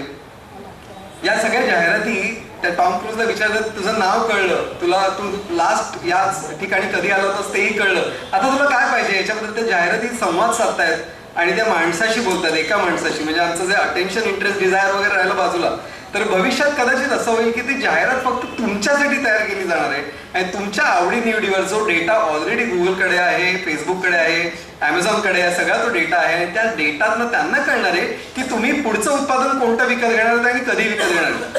तुमच्या घरची टूथपेस्ट कधी संपणार आहे, तुमचा शॅम्पू कधी संपणार आहे, हे शॅम्पूवाल्यांना माहिती असणार आहे. आणि त्याच्यामुळे ते तुम्हाला तेव्हाच शॅम्पू विकतील जेव्हा तुम्हाला गरज असेल. आता हे तंत्रज्ञानाकडे आपण हळूहळू चाललोय. आता एखाद्या स्क्रीनकडे तुम्ही बघताय, गुगलच्या पेजकडे बघताय, तर तुमचा डोळा कुठे आधी जातोय, नजर कुठे आधी जाते, कुठे खेळते, कुठून कुठे जाते, ह्याचा अख्खा आलेख त्यांना मिळू शकतो. हे दोन ज्या गोष्टी दिसतात, एक सर्कल्स दिसतात, त्याला म्हणतात फिक्सेशन्स, म्हणजे जिथे आपली नजर ठरते थोडा वेळ. आणि ज्या लाईन्स आहेत त्या दाखवतात की त्यांना म्हणतात सेकॅड्स, म्हणजे एका ठिकाणून दुसऱ्या ठिकाणी कशी नजर जाते. इतका डेटा सगळ्या लोकांकडे ऑलरेडी आहे तुमच्याबद्दलचा. तुम्ही मोबाईल फोन कसे धरता, जगातले किती लोक कोणत्या पद्धतीने मोबाईल फोन धरतात ह्याचाही अभ्यास झालेला आहे. मोबाईल फोन धरल्यानंतर कुठल्या ठिकाणी बटन दिलं तर तुम्ही पटकन दाबाल आणि कुठल्या ठिकाणी दिलं तर दाबणार नाही याचंही संशोधन झालंय. आणि जसा जसा मोबाईलचा आकार वाढतोय, तुम्हाला माहिती असेल छोटा आयफोन जो आता होता, आता तर सगळे ओप्पो वगैरे जे मोठे मोठे आहेत ते तर कॅल्क्युलेटरच्या आकाराचे फोन झालेत आता. तर त्या फोनमध्ये मी एका हाताने जर तो फोन धरला असेल तर माझा अंगठा कुठपर्यंत पोहोचणार आहे. माझा अंगठा जेव्हा तिथे जातो त्या स्क्रीनवर, तर त्या बटनाचा आकार कसा असला पाहिजे, किती लांब दोन बटणं असली पाहिजेत, या सगळ्याचा डेटा अवेलेबल आहे.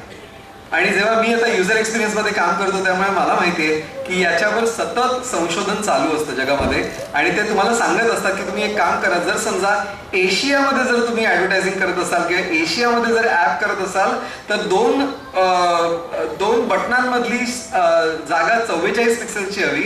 आणि तुम्ही जर कॉकेशियन कंट्रीजमध्ये करत असाल, आफ्रिकन कंट्रीजमध्ये करत असाल तर त्यांचे अंगठे वेगळे असतात, त्याच्यामुळे ही परिमाणं सगळी चेंज होतात. इतक्या लेवलला हा अभ्यास चालू आहे.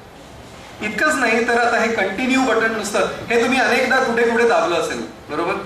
आता याच्यामध्ये पूर्ण कॅपिटलमध्ये लिहिलं तर लोक लवकर दाबतात का सेंटेन्स केसमध्ये लिहिलं तर पटकन दाबतात, याचाही डेटा अवेलेबल आहे. म्हणजे तुम्हाला काय तुमच्याकडनं करून घ्यायचं आहे ह्याच्याबद्दलचा डेटा या सगळ्या कंपन्यांकडे अवेलेबल आहे. सोशल मीडियामध्ये मात्र हे सगळं उलट असतं चित्र, जे आमचं ऍडव्हर्टायझिंग मधलं होतं, अटेन्शन, इंटरेस्ट वगैरे काही नाही. एका माणसाला मी सांगायची खोटी असते की वणव्यासारखं सगळीकडे पसरतं. मी समजा एखादी गोष्ट विकत घेतली आणि त्याबद्दल मी संवाद साधला, मी सुरू केला संवाद की ही चांगली गोष्ट आहे किंवा ही वाईट आहे, पिक्चर चलेगी या नाही चलेगी, हे एकदा मी म्हटलं की माझे सगळे मित्र म्हणणार हा माणूस खरं बोलतो. आता हा जे बोलतोय ते आपण धरून चालूया आणि आपण पुढे जाऊया.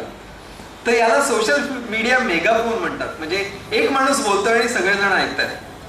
आणि याच कारणासाठी सोशल मीडियावर चाललेली जी संभाषणं असतात त्यांना इतकं महत्व प्राप्त होतं.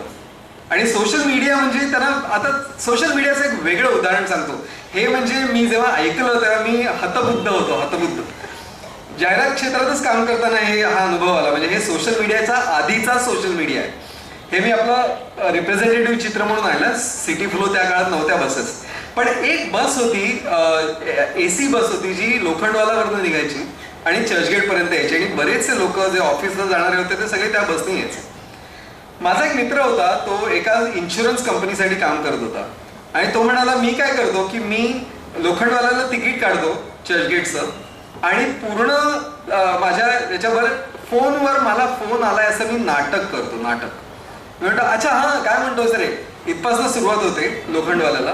आणि जेव्हा तो चर्चगेटला पोहोचतो तिथपर्यंत तो नवीन पॉलिसी कोणती आहे, त्याचे प्रीमियम किती भरायला लागतो, किती महिन्याने होते, याच्यावरती तो सतत बोला. अच्छा ऐसा है क्या, अच्छा कितना साल में कितना बार देना पडता, अच्छा एक ही बार देना पडतं, तो अच्छा ले लो ना मेरे लिए. हे असं करत तो तिथपासून इथपर्यंत यायचा. तो म्हणायचा अशा तऱ्हेने मी त्या ब्रँडचा सेलियन्स वाढवला, त्या ब्रँडचा सेल मी वाढवला. आणि या बसेसमध्ये त्यांचे असे अनेक लोक होते जे स्वतःशीच संवाद साधत होते. त्यांचा फोन पण चालू नव्हता, तो फोन बंद होता, ते फक्त नाटक करायचे. तुम्ही आसपास जे बघताय ना ते खरं आहे का ते नाटक आहे याचा जरा शहानिशा करून मगच पुढे जा. कारण लोकांचा उद्देश काय आहे आणि लोक काय बोलतात आणि त्यातनं अर्थ काय प्रतीत होतो आणि तुम्ही काय ऍक्शन करणं अपेक्षित आहे हे तुम्ही समजल्याशिवाय कोणतंही वाक्य कोणत्याही माणसाचं ऐकून घेऊ नका. इलॉन मस्क मोठे उद्योगपती आहेत आणि त्यांनी आता ट्विटर विकत घेतलं, बरोबर? अनेकांना माहिती असेल. कितीला होतं माहिती आहे ना? $44 अब्ज. ट्विटरची किंमत एवढी, $44 अब्ज. तुम्ही किती पैसे देता तुम्ही ट्विटरला? 0. कोणीच पैसे देत नाहीये, बरोबर? गुगलची आताची मालमत्ता साधारण 1 लाख कोटीच्या घरात जाते आणि ती 1 लाख कोटी डॉलर्स. आणि ती मालमत्ता सुद्धा त्यांनी मला वाटतं काही वर्षांपूर्वी सांगितलेली आहे, ती अजून वाढली असेल.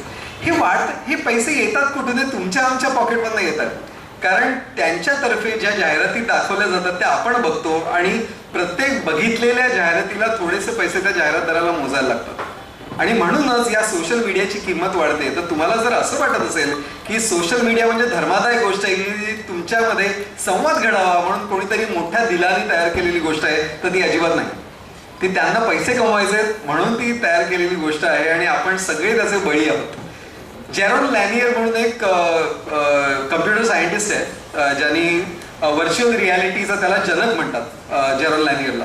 तर त्यांनी असं म्हटलंय की समजा 2 व्यक्तींमधला संवाद घडवणारं एक माध्यम असेल आणि त्या माध्यमाशिवाय तो संवाद जर घडणारच नसेल तर ते माध्यम त्या दोन्ही व्यक्तींना नाचवणारच त्यांच्या फायद्यासाठी. आणि म्हणूनच जेरोन लॅनियर म्हणतो की बाबांनो तुमची सोशल मीडिया अकाउंट सगळी डिलीट करा. आणि हे अर्थातच आपल्या हातात नाहीये, कारण आपण मेकअप काय म्हणतात त्याला की आपल्या सोशल प्रेशर खाली आपण या सगळ्या गोष्टी करू शकत नाही आहोत.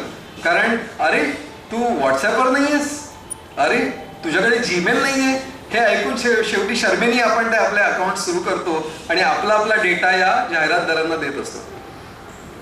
ब्लॅक मिरर म्हणून एक शो आहे, नेटफ्लिक्सवर आहे, जमलं तर बघा. त्याच्यामध्ये भविष्यात या पद्धतीच्या गोष्टी कशा घडू शकतील. एकमेकांना तुम्ही जेव्हा स्टार रेटिंग देता, आता उबरमध्ये मी आता उबरने आलो इकडे आणि उबरची ट्रिप झाल्यानंतर मला विचारलं की हा ड्रायव्हर कसा होता, ही गाडी कशी होती. 5 स्टार्स आले मला आणि मला तिथे फक्त टॅप करायचं होतं की किती मला स्टार द्यायचे. मी त्याला 5 स्टार देऊन टाकलेत. ब्लॅक मिररमध्ये एक अशी गोष्ट आहे की जेव्हा तुम्हाला ते स्टार मिळतात, अशा एका भविष्यात घडणारी एक गोष्ट त्यांनी अशीच रचलेली आहे की जितके स्टार्स तुम्हाला मिळतील तितकाच तुमची पत वाढते आणि तुम्हाला कर्ज मिळू शकतात, तुम्हाला घरं मिळू शकतात. हे सगळं त्यात दाखवलं गेलं आणि त्या एका बाईची जी काय वाट लागते, कारण कोणीतरी 5वरनं 4 स्टार देतं, मग 4वरनं 3 देतं, 3वरनं 2 देतं आणि त्याची शेवटी वाट लागते त्या बाईची. अशी ती गोष्ट आहे. पाहिल्यावर वाटलं की बापरे असं व्हायला नको, पण असं होत आहे, आत्ता होत आहे. चीनमध्ये झिमा क्रेडिट नावाचा एक प्रकार आहे. तुमच्या प्रत्येकाला, चीनमधल्या प्रत्येक नागरिकाला 3 आकडी स्कोर दिला जातो आणि त्या एका ऍपमध्ये तो स्कोर दिसतो. आपल्याकडे पण सिबिल स्कोर आहे ना, आपण किती कर्ज घेतो, किती त्याचा परतावा करतो याच्यावर आपला क्रेडिट स्कोर ठरतो. आणि जेव्हा 700च्या वरती जातो आपला स्कोर तेव्हा सगळेजण आपल्याला फोन करायला लागतात आणि विचारायला लागतात की आपको पर्सनल लोन चाहिए. हे सगळ्यांना जेव्हा फोन येतात तेव्हा लक्षात घ्या तुमचा स्कोर जास्त आहे म्हणून ते तुमच्या मागे लागलेलं आहे. म्हणून सांगतो एकदा कुठंतरी छोटंसं कर्ज घ्या आणि बुडवा.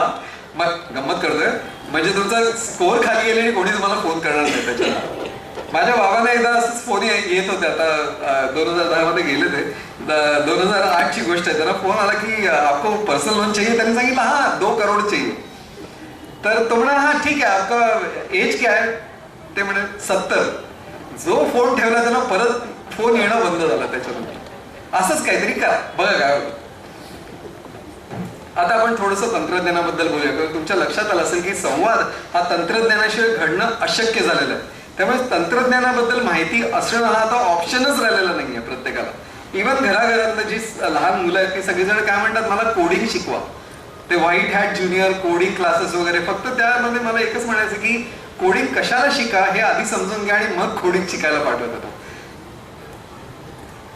तंत्रज्ञानाने काय केलंय तर अनेक चुकीच्या गोष्टी पण केलेल्या आहेत. आपल्या आयुष्यातलं वाट बघणं गेलं माहितीये का तुम्हाला? म्हणजे मी जेव्हा कॉलेजमध्ये होतो तेव्हा माझ्या मैत्रिणीची मी वाट बघत बसायचो किंवा उशिरा तर पण कुठे होतीस इतका वेळ, कुठे, मी कधीपासून इथे थांबलो तुझ्यासाठी. हे संपलं का? हा किती आहे, फोनवरनं लगेच मला समजू शकतं. इतकंच नाही तर काही काही ऍप्स पण आहेत की जिथे तुम्ही लॉग इन करू शकता आणि मी कुठे आहे ते सांगू शकता. आणि त्याच्यामध्ये काय होतं की त्याच्यामुळे माझा मित्र कुठे आहे हे मला विचारायचीच गरज नाहीये, मला दिसतंय त्या ऍपमध्ये, जर त्या मित्रांनी ठरवलं असेल तर. अर्थात लहान मुलांच्या हातात तर टेक्नॉलॉजी गेलेलीच आहे आणि आता लहान मुलंच ऍक्च्युली आपल्याला आपले टेक हेल्प आहेत. म्हणजे आपल्याला काही अडलं की हा फोन चालत नाहीये किंवा असं काही झालं तर कुणाला विचारायचं? घरातल्या सर्वात लहान मुलाला विचारा, त्याला माहिती असतं की कसं आहे. माझी बायको परवा काहीतरी चालत नाहीये, हलत नाहीये, माझ्या मुलीने लगेच घेतला, हा हे असं कर, तुझं हे अमुक अमुक राहिलेलं सेटिंग चुकलं होतं तुझं. आणि हा जो फरक आहे ना तो खरं त्याला एक असं वेगवेगळे दर्जे दिलेले आहेत या गोष्टीला, की डिजिटल सेटलर्स, डिजिटल आउटकास्ट आणि बॉर्न डिजिटल असे 3 प्रकार पडतात. म्हणजे आपली अख्खी जर लोकसंख्या घेतली तर त्याच्यामध्ये 3 भाग पडतात. डिजिटल आउटकास्ट म्हणजे ज्यांचा डिजिटल टेक्नॉलॉजीशी काही संबंध नाही आणि त्यांना तो संबंध आणायची गरजही वाटत नाही, हे आपले सगळे सिनियर्स आहेत. म्हणजे आपण पण नाही, आपले सिनियर्स म्हणजे आपले आई वडील, त्यांचा विचार करा, त्यांना काही गरजच नव्हती या टेक्नॉलॉजी या प्रकारची. ते आउटकास्ट होते. दुसरी जी पिढी आहे ती म्हणजे डिजिटल सेटलर्स, की झक मारत मला हे सगळं शिकायला लागतं. माझा मुलगा अमेरिकेत आहे, तो मला ईमेल पाठवतो, मला त्याबद्दल माझा लॅपटॉप उघडून निदान ईमेल चेक करता आली पाहिजे रे बाबा, त्याशिवाय माझं काही चालणार नाही. आणि हे सगळे जे आहेत ते बॉर्न डिजिटल आहेत. तेव्हा त्यांनी जेव्हा जन्म घेतला तेव्हा त्यांच्या जन्माबद्दलची पोस्ट फेसबुकवर केली गेली होती. तिथपासून त्यांचा डेटा रेकॉर्डेड आहे सगळा. आणि आपण तसं नाही आहे. मी माझ्याबद्दल बोलायचं झालं तर मी सेटलर आहे. मला अजिबात ही टेक्नॉलॉजी आधी माझ्या आयुष्यात नव्हती, ती आली नंतर आणि ती जगमाला घ्यायला लागली ती टेक्नॉलॉजी. काय करणार त्याला?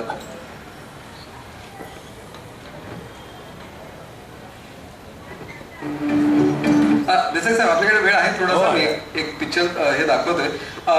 जेव्हा एखादी नवीन टेक्नॉलॉजी येते तेव्हा त्याची जाहिरात कशी केली जाते हे मी तुम्हाला दाखवतोय. गुगल ग्लास म्हणून एक प्रकार होता की जो आपल्या चष्म्यासारखा घालायचा आणि तो चष्मा सगळं रेकॉर्ड करेल असं ते होतं. तर त्याची जाहिरात बघा कशी, आणि त्यानंतर खरं जेव्हा लोकांनी वापरायला घेतलं तेव्हा काय होतं त्याची पण गंमत आपण याच्यानंतर बघूया. पण आधी हे बघूया त्याची जाहिरात कशी होती. Here are the basics of how to use glass. This is your touchpad. It runs from your temple to your ear. Tap the touchpad to wake up glass. You should see the display above your line of sight. Adjust it to see everything. The home screen shows a clock. This is your timeline. It's a row of cards. Things to the left are happening now or coming up, like the weather, an upcoming flight, or an event in your calendar. You can tap on any card to see more. Swipe down anywhere to go back to the timeline. Cards to the right of the home screen are from the past. For example, messages, videos, or photos. Tap on a photo to share it and choose one of your friends.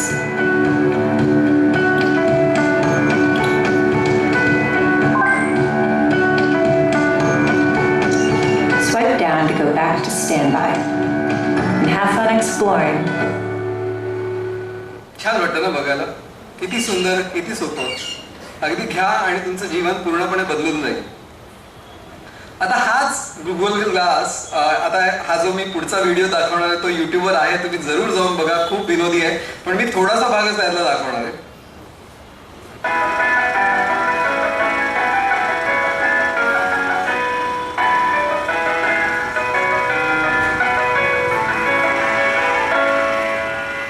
Okay, so we're doing something different this time. Okay, You're not watching a video. I'm not. Instead, you are reacting to this device. Oh God. I'm supposed to tape it. Okay. Kind of weird. Looks like a science fiction movie. I think you can see a screen up here when you put it on. No, that wouldn't work. Well, no, probably. Not like that. No. That looks like I'm part Robotron. Oh, it's the Google Glass. It is. Oh my God. Spaceship 12 calling Earth. Spaceship 12 calling Earth. Do you have any idea what it is? This looks like my hearing aid. Looks like some kind of a video game or something. I would venture a guess it's something like Google Glass. This looks like a model for Google Glasses. Google Glass. Yes. Oh my God, I've never seen one in person. How did you know about the Google Glass? Because I'm hip. So go ahead, you can put it on.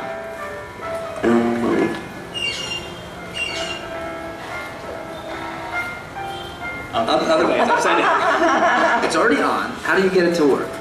I was trying to see if there's something to plug in and download. What can I press then? There's got to be at least an on-off switch. You would Well, it's think. already on. It's already on. It's already on.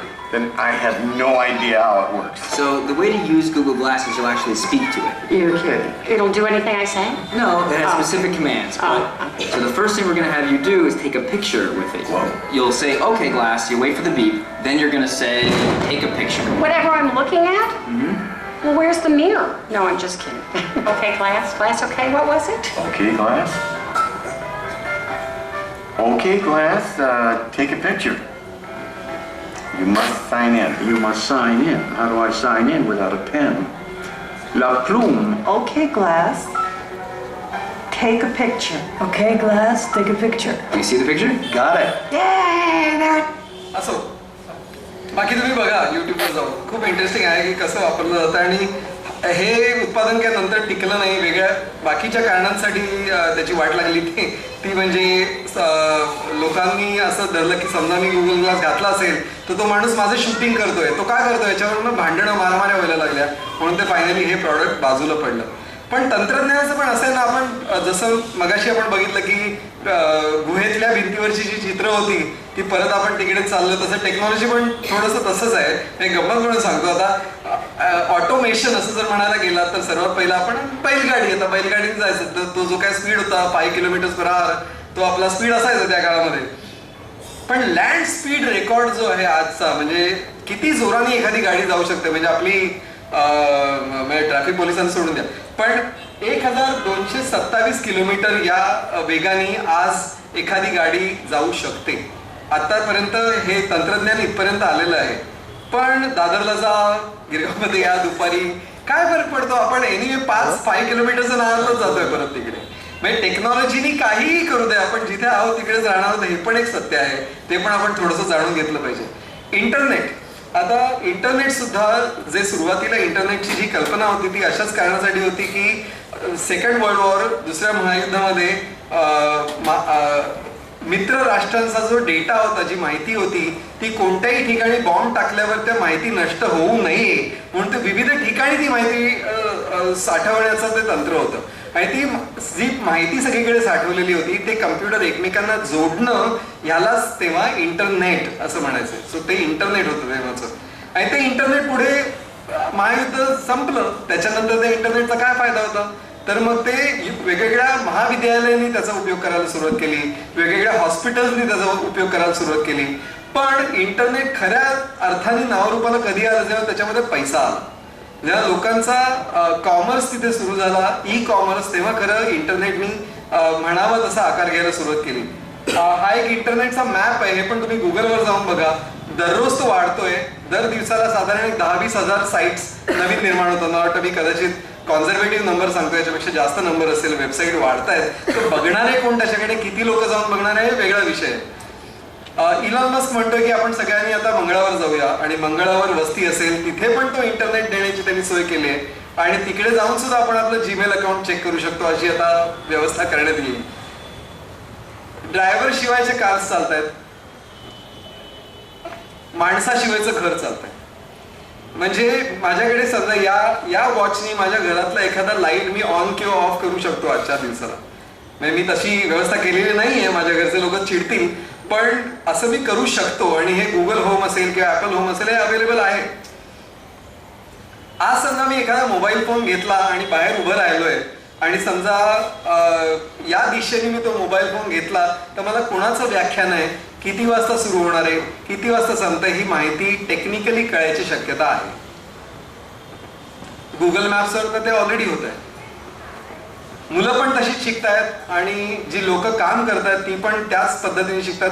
Virtual reality goggles याच्याबद्दल तुम्ही ऐकलं असेलच. Virtual reality goggles घातल्यानंतर आपल्या समोर एक वेगळं विश्व तयार होतं, प्रतिसृष्टी तयार होते. त्या प्रतिसृष्टीमध्ये वेगवेगळ्या गोष्टी आहेत, वेगवेगळे इंटरेस्टिंग गोष्टी आहेत, वेगवेगळ्या डेंजरस गोष्टी पण आहेतच. ऍपलनी पण तसंच काढलेलं आहे, ते त्यांचं ऑफिसच तुमच्या इथे पूर्ण घेऊन येतात असं केलंय.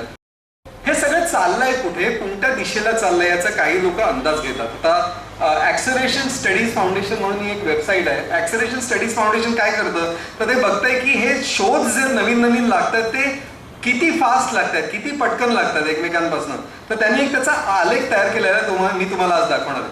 हा आलेख जो आहे तो असा आहे की सुरुवातीला अगदी प्रागैतिहासिक काळामध्ये चाक असेल किंवा गन पावडर असेल किंवा अग्नी प्रज्वलन करायची तरा असेल, हे पण शोधच होते. आणि ते जेव्हा शोध लागले त्या दोन शोधांमध्ये काही शेकडो वर्षांचं अंतर होतं. आणि जसं जसं आपण आत्ताच्या समजा आता steam engine, telegraph, plastics, airplane, transistor, fission power, internet, space flight ह्या जे सगळे लागत गेले त्याच्यामधली अंतरं कमी कमी होत गेलेली. दोन शोधांमधलं अंतर आता काही मिनिटांचं राहिलेलं आहे. कारण R&D डिपार्टमेंट सगळ्याच्या कंपनीचे ते प्रत्येक जगभर चालूच आहेत ना. आपण झोपणार आहोत आज रात्री, पण कुठेतरी दिवस आहे आणि तिथलं R&D डिपार्टमेंट काम करत आहे. काही गणितज्ञ आणि काही शास्त्रज्ञ असं म्हणतात की एक काळ असा येईल की जे जे काय शोध लागायचे ते सगळे लागले जातील आणि त्याच्यानंतर कोणताही शोध लागायची गरज उरणार नाही. त्या मोमेंटला, त्या क्षणाला त्यांनी सिंग्युलॅरिटी असं नाव दिलंय. आणि काही जण म्हणतात की 2032 मध्ये ती येणार आहे, काही जण म्हणतात 2050 मध्ये येणार. आणि आपल्याला तसं वाटतच आहे आता की ज्या पद्धतीने शोध लागतायत त्याची मालिका इतक्या जवळजवळ यायला लागली की कदाचित त्यानंतर कोणतेही शोध लावायची गरज उरणार नाही. मग माझा प्रश्न असा आहे की मग माणसांचं काय? कारण सगळे जर शोध लागले, टेक्नॉलॉजी जर सगळं करणार असेल तर आपलं याच्यामध्ये स्थान कुठे राहणार आहे? कृत्रिम बुद्धिमत्ता, आर्टिफिशियल इंटेलिजन्स, याच्याबद्दल आपण नंतर बोलू, जर तुम्हाला वाटलं तर नक्की बोलू. पण कृत्रिम बुद्धिमत्ता म्हणजे तरी नक्की काय असं जर विचारलं तर हा दरवर्षी किंवा दर दशकामध्ये पडणारा एक प्रश्न आहे. कॅल्क्युलेटर सुद्धा एका पद्धतीने बघायला गेला तर कृत्रिम बुद्धिमत्ताच आहे. तुम्ही जे करता ते कॅल्क्युलेटर करतं. म्हणजे कृत्रिम बुद्धिमत्तेचं त्याची व्याख्या काय? तर व्याख्या अशी की बुद्धिमत्ता जे करू शकते ते त्यांनी करता यायला पाहिजे. मग मुवमेंट पण करता येते. आता मेकॅनिकल आर्म्स असतात, आता तर ऑपरेशन्स पण त्या मेकॅनिकल आर्म्सनी होतात. ते साधं सोडा, जीमेल, तुम्ही सगळे जे कोणी लोक जीमेल वापरतात, जीमेल वापरणारे लोक उत्तर तरी स्वतः कुठे देतात? प्रश्न विचारला की खाली येतं की yes, this, okay, I got it. हे ऑलरेडी तुमच्यासाठी 3 उत्तर तयार आहेत. तुम्हाला फक्त एक असं टॅप करायचं त्याच्यावर की झालं, तुमचं उत्तर ऑलरेडी गेलं त्या माणसाकडे. म्हणजे उत्तर पण लिहू नका, आम्ही ती व्यवस्था केलेली आहे असं जीमेलचं म्हणणं आहे. म्हणजे निष्क्रियता किती यायला पाहिजे माणसाला ते मला कळतच नाहीये. चॅट जीपीटी, आता चॅट जीपीटी मुलांना जास्त माहिती आहे आपल्यापेक्षा, पण चॅट जीपीटी आता तुमचा गृहपाठ पूर्ण करू शकते. आणि काही शाळांमध्ये युनिव्हर्सिटीमध्ये तर तपासणारे असतात ते पण चॅट जीपीटी वापरूनच तपासतात. ते म्हणतात तुमचा आला ना, तो निबंध आला ना, द्या, स्कॅन करून द्या तो निबंध. स्कॅन केला की ते चॅट जीपीटीला देतात. सांगा बाबा रे किती मार्क द्यायचं सांगा बघू. आणि ते शेवटी 4, 10तले 4, 10तले 8 मार्क देऊन ते मोकळे होतात. म्हणजे चाललंय कुठे सगळं? तंत्रज्ञानच काहीतरी करताय, तंत्रज्ञानच त्याची एका बाजूनी परीक्षा घेते. तर मग माणूस काय करतो याच्यामध्ये? आणि तुम्हाला असं वाटत असेल की आर्टिफिशियल इंटेलिजन्स गेल्या 5 वर्षात किंवा गेल्या 10 वर्षातच तयार झालं, असं नाहीये. 1967 सालचं हे एक मशीन विजनचा हा प्रोटोटाईप आहे. मशीन विजन तेव्हापासून त्याची सुरुवात होती, किंवा 1959 पासून लोक जेव्हा रस्त्यावर जातात तेव्हा त्यांना स्कॅन करणारी टेक्नॉलॉजी ऑलरेडी आली होती. म्हणजे वाहक विरहित गाड्या ज्या जात आहेत त्यांना या डेटाचा उपयोग होणार आहे. तर डेटा तेव्हापासून बनतोय, असं नाही की गेल्या काही महिन्यांमध्ये किंवा एका वर्षामध्ये सगळं आलेलं आहे. आपण त्याच्याबद्दल ऐकायला आता सुरुवात केलेली आहे, कारण ते सगळीकडे झालेलं आहे. ऍक्सलरेशन स्टडी मी म्हटलं ना, सगळं एकत्र होत आहे आणि त्याच्यामध्ये आपण तिकडे चाललोय. हॉलिवूड मूव्हीजमध्ये जनरली आर्टिफिशियल इंटेलिजन्स किंवा कृत्रिम बुद्धिमत्तेचं जे रूप दाखवलं जातं ते नेहमी नकारात्मक रूप असतं. म्हणजे आता स्पेस ओडिसी 2001 मध्ये जो HAL 9000 कम्प्युटर आहे तो तर सगळ्यांच्या जीवावरच उठतो, कारण त्याचं काहीतरी एक प्रोग्रॅमिंग मध्ये काहीतरी चूक होते म्हणून. मून म्हणून नावाची ही फिल्म आहे आणि त्याच्यामध्ये चंद्रावर एक खाण कामगार आहे आणि तो एकटाच आहे, त्या अख्ख्या चंद्रावर एकटाच आहे आणि त्याला सोबत म्हणून आर्टिफिशियल इंटेलिजन्स त्याच्याबरोबर आहे, त्याची गप्पा मारतो. आणि खरं सांगाल तर आर्टिफिशियल इंटेलिजन्स ज्या लोकांच्या आयुष्यात काही ना काही कारणाने समजा एकटेपणा आला तर तो एकटेपणा घालवण्यासाठी पण त्याचा उपयोग होतोच ना. म्हणजे आर्टिफिशियल इंटेलिजन्सचा चांगला उपयोग पण होतो आणि कधी कधी तो फार डेंजरस असतो, ते मी तुम्हाला दाखवणार आहे. गुगल I/O ची ही फिल्म आहे. सुंदर पिचाई आपल्या भारतीय वंशाचे आता सध्या गुगलचे अध्यक्ष आहेत, त्यांनी ही गुगल असिस्टंट म्हणून एक प्रकार आहे तो दाखवला होता सगळ्यांच्या समोर. जस्ट ऐका तुम्ही काय आहे ते. गुगल असिस्टंट हा तुमचा सेक्रेटरी असल्यासारखा आहे आणि तुम्हाला समजा एखाद्या हेअर कटिंग सलूनमध्ये अपॉइंटमेंट पाहिजे असेल तर तो घेतोय अपॉइंटमेंट, तुम्ही फोन नाही करता. तर त्याचा फोन कॉल आहे, तो फक्त तुम्ही ऐका. The progress with the assistant. As I said earlier, our vision for our assistant is to help you get things done. It turns out a big part of getting things done is making a phone call. You may want to get an oil change schedule, maybe call a plumber in the middle of the week, or even schedule a haircut appointment. You know, we are working hard to help users through those moments. We want to connect users to businesses in a good way. Businesses actually rely a lot on this, but even in the US, 60% of small businesses don't have an online booking system set up. We think AI can help with this problem. So let's go back to this example. Let's say you want to ask Google to make you a haircut appointment on Tuesday between 10 and noon. What happens is the Google Assistant makes the call seamlessly in the background for you. So what you're going to hear is the Google Assistant actually calling a real salon to schedule the appointment for you. Let's listen.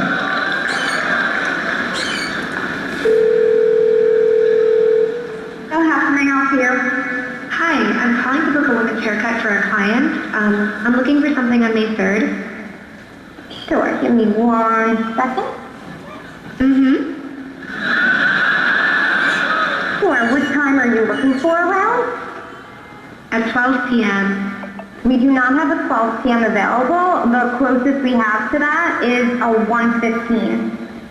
Do you have anything between 10 a.m. and 12 p.m.? Depending on what service she would like. What service is she looking for? Just a woman's haircut for now? Okay, we have at 10 o'clock. 10 a.m. is fine. Okay, what's her first name? The first name is Lisa. Okay, perfect. So I will see Lisa at 10 o'clock on May 3rd. Okay, great. Thanks, great. Have a great day. Bye. हा जो लेफ्टचा जो बघितला भाग तो ती बाई नव्हतीच, तो आर्टिफिशियल इंटेलिजन्सने तयार केलेला असिस्टंट होता. आणि तो असिस्टंट एखाद्या माणसासारखा संवाद साधतोय. म्हणजे उद्या तुम्हाला येणारा जो फोन आहे की क्या सर आपको पर्सनल लोन चाहिए क्या, किंवा आपका फोन प्रीपेड आहे की पोस्टपेड आहे, असे जे फोन येणार आहेत ते सुद्धा खरंच माणसांकडनं येणार आहेत का मशीनकडनं येणार आहेत हे आपल्याला कदाचित उद्या कळणार नाही. कारण तुम्ही जर ते उच्चार बघितले सगळे किंवा एखादा निर्णय घ्यायची क्षमता जर बघितली तर ती त्याच्याकडे आहे असिस्टंटकडे. अच्छा नाहीये का, अमुक एवढी वेळ नाहीये, बरं नंतरची चालेल, बरं तसं नको, 9 वाजल्याशिवाय नाही चालणार, हे सगळी माहिती दिलेली आहे. त्याप्रमाणे ते असिस्टंट वागतायत. मध्यंतरी काही शास्त्रज्ञांनी हा प्रयोग केला होता की 2 असिस्टंट एकमेकांशी बोलतात. काय होतं बघूया. म्हणजे एका बाजूला गुगल असिस्टंट, दुसऱ्या बाजूला पण गुगल असिस्टंटच. आणि त्यांना एकमेकांची गप्पा मारू द्या, बघूया की याला तरी कळतंय का की तो असिस्टंट आहे, त्याला तरी कळतंय का हा असिस्टंट आहे. आणि गंमत अशी झाली की थोडा वेळ त्यांचा संवाद चालला, नाही असं नाही, पण त्या थोड्या वेळानंतर जे काय चाललं ते त्यांना कोणालाच त्याचा काही अर्थच लागेना अशा भाषेत एकमेकांचा संवाद चालू होता. आणि शास्त्रज्ञांनी घाबरून तो प्रयोग बंद केला. नाहीतर ते एकमेकांशी चर्चा करून ठरवतील की हे जे मनुष्य प्राणी आहेत त्यांची काही इथे गरज नाही, आपण त्यांना उडवी येऊ दे, असं होऊ नये म्हणून त्यांनी ते शेवटी थांबलं. गंमत करतोय, असं काही होणार नाहीये, पण तरी या थराला गोष्टी गेलेल्या आहेत ऑलरेडी. म्हणजे शेवटी उद्या हे सगळीकडे होणार आहे की प्रत्येक एक जरी वाक्य ऐकलं तरी आर यू अ रोबोट और आर यू अ पर्सन हे आत्ताच डिक्लेअर करा आणि मगच माझ्याशी संवाद साधा. हे कदाचित आपलं भविष्य असणार आहे. पण खरं भविष्य काय आहे, मानवी संवादाचं भविष्य काय? परवाच ऐकलं की लता मंगेशकरांच्या आवाजामध्ये आणि मोहम्मद रफी साहेबांच्या आवाजामध्ये काही गाणी तयार झाली आणि ती गाणी सुद्धा आत्ताची गाणी आहेत, अगदी कोणीतरी आत्ता स्वरबद्ध केलेली गाणी आहेत, पण ती त्यांच्या आवाजामध्ये आहे. पण खरंच मला सांगा, हे प्रयोग म्हणून सगळे ठीक आहेत, पण चाहते जे आहेत रफी साहेबांचे किंवा चाहते जे आहेत लता मंगेशकरांचं, ते या गाण्यांना जवळ तरी करतील का? कारण ही ओरिजिनल नाही आहेत गाणी, ही मशीननी तयार केलेली गाणी आहेत. मिडजर्नी म्हणून एक प्रोग्राम आहे जिथे तुम्हाला पाहिजे तसे कलाकृती तयार करता येते आणि सांगता येते की हे थोडासा याचा रंग बदला, थोडासा याचा पोत बदला, याच्यामध्ये एक वेगळी आकृती काढा, हे सगळं होत आहे. पण तरी सुद्धा हाताने तयार केलेलं जे आर्ट असतं त्याला आजही किंमत आहे आणि ती उद्या अजून वाढणार. कारण सगळ्याचं जेव्हा मास प्रोडक्शन होतं तेव्हा त्याची किंमत कमी होते. जर समजा जागोजागी मोनालिसा जर तुम्हाला दिसायला लागली 50 रुपयांना जर अवेलेबल असेल तर त्या मोनालिसाला काय किंमत राहणार आहे? शेवटी ती ओरिजिनल आहे, त्याला ती किंमत आहेच, कारण ती हाताने केलेली आहे लिओनार्दो दा विंचीने. त्यामुळे अशा स्वरूपाच्या गोष्टी टिकूनच राहणार आहेत. म्हणून मला असं वाटतं की मानवी समाजाचं भवितव्य जर काय असेल तर कदाचित ही जी लाट आहे ना, ही तंत्रज्ञानाने आणलेली जी लाट आहे ती ओसरेल. कारण जिथे व्हिडिओ कॉल्समध्ये जिथे मी फक्त विचारतो can you here me, can you see my screen, अशा रीतीने जे सुरू होतात व्हिडिओ कॉल्स आहेत त्याच्यानं आता आपण लॉकडाऊनमध्ये बघितलंच की सगळं वेबिनार आणि याच्यावरच सगळं चाललं होतं. पण शेवटी टोपीवाला व्याख्यानमालासारख्या व्याख्यानमाला लागतात ना की जेव्हा तुम्ही माणसांशी माणसांचा संवाद सुरू असतो. त्यामुळे आपल्या या संवादाचं भवितव्य मला नाही वाटत की कुठे कमी झालेलं आहे. उलट त्याची जी किंमत होती, जी आधी किंमत आहे ती आत्तापुरती थोड्या काळासाठी ती नाहीशी झालेली आहे, पण ती सगळी परत येणार आहे असा माझा स्वतःचा अंदाज आहे. धन्यवाद. थँक्यू. ते होतं ना की त्यांचे आत्ताच मोहम्मद रफी साहेबांच्या आवाजामध्ये आत्ता स्वरबद्ध केलेली गाणी त्यांनी प्रोड्यूस केली. तर ती फक्त लोकांचं म्हणणं एवढंच आहे की ती गाणी जरी चांगली असली त्यांच्या आवाजात असली तरी ती खरे जे चाहते ते खरंच जवळ करतील का? कारण ती गाणी त्यांनी गायलेली नाही आहेत, त्यांचं सॅम्पलिंग करून आर्टिफिशियल इंटेलिजन्सनी तयार केलेली ती गाणी आहेत, असं ते होतं. थँक्यू. कोणाला प्रश्न असतील तर आपण एक 10-15 मिनिटं प्रश्न घेतोय आणि मग आपण कन्क्लूड करूया. कोणाला काही प्रश्न आहेत का?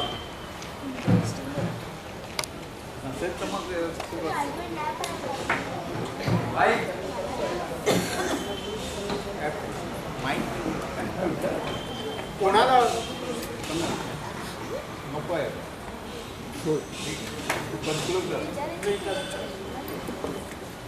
माईक? हो.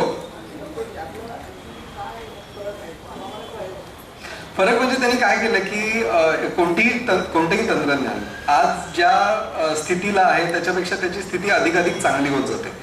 आता त्यांनी समजा असं केलं की तुमचा आवाज समजा मला बँक करून ठेवायचा आहे, म्हणजे तर तुम्हाला काही फ्रेजेस दिल्या जातात, म्हणजे एखाद्या गाण्याच्या ओळी दिल्या जातात किंवा तुमच्या आधीच्या रेकॉर्ड केलेल्या गाण्यांमधल्या काही ओळी घेतल्या जातात आणि ते कम्प्युटरला दिलं जातं की समजा चेहरा असा समजा शब्द आहे तर तो हा गायक कसा म्हणतोय ते त्या कम्प्युटरमध्ये जातं. असं ती मोठी लायब्ररी तयार होते अक्षरशः.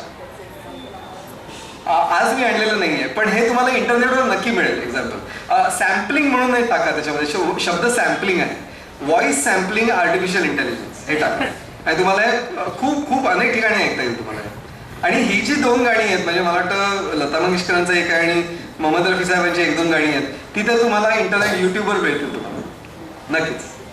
सौरभ, माझा एक प्रश्न आहे. हा, आत्ता जे रेकॉर्डिंग टेक्निक आलेलं आहे त्याच्यामधले तुमचे जे काही दोष असतात गाण्यामधले ते दोष काढून टाकले जातात, हे कसं काय शक्य आहे?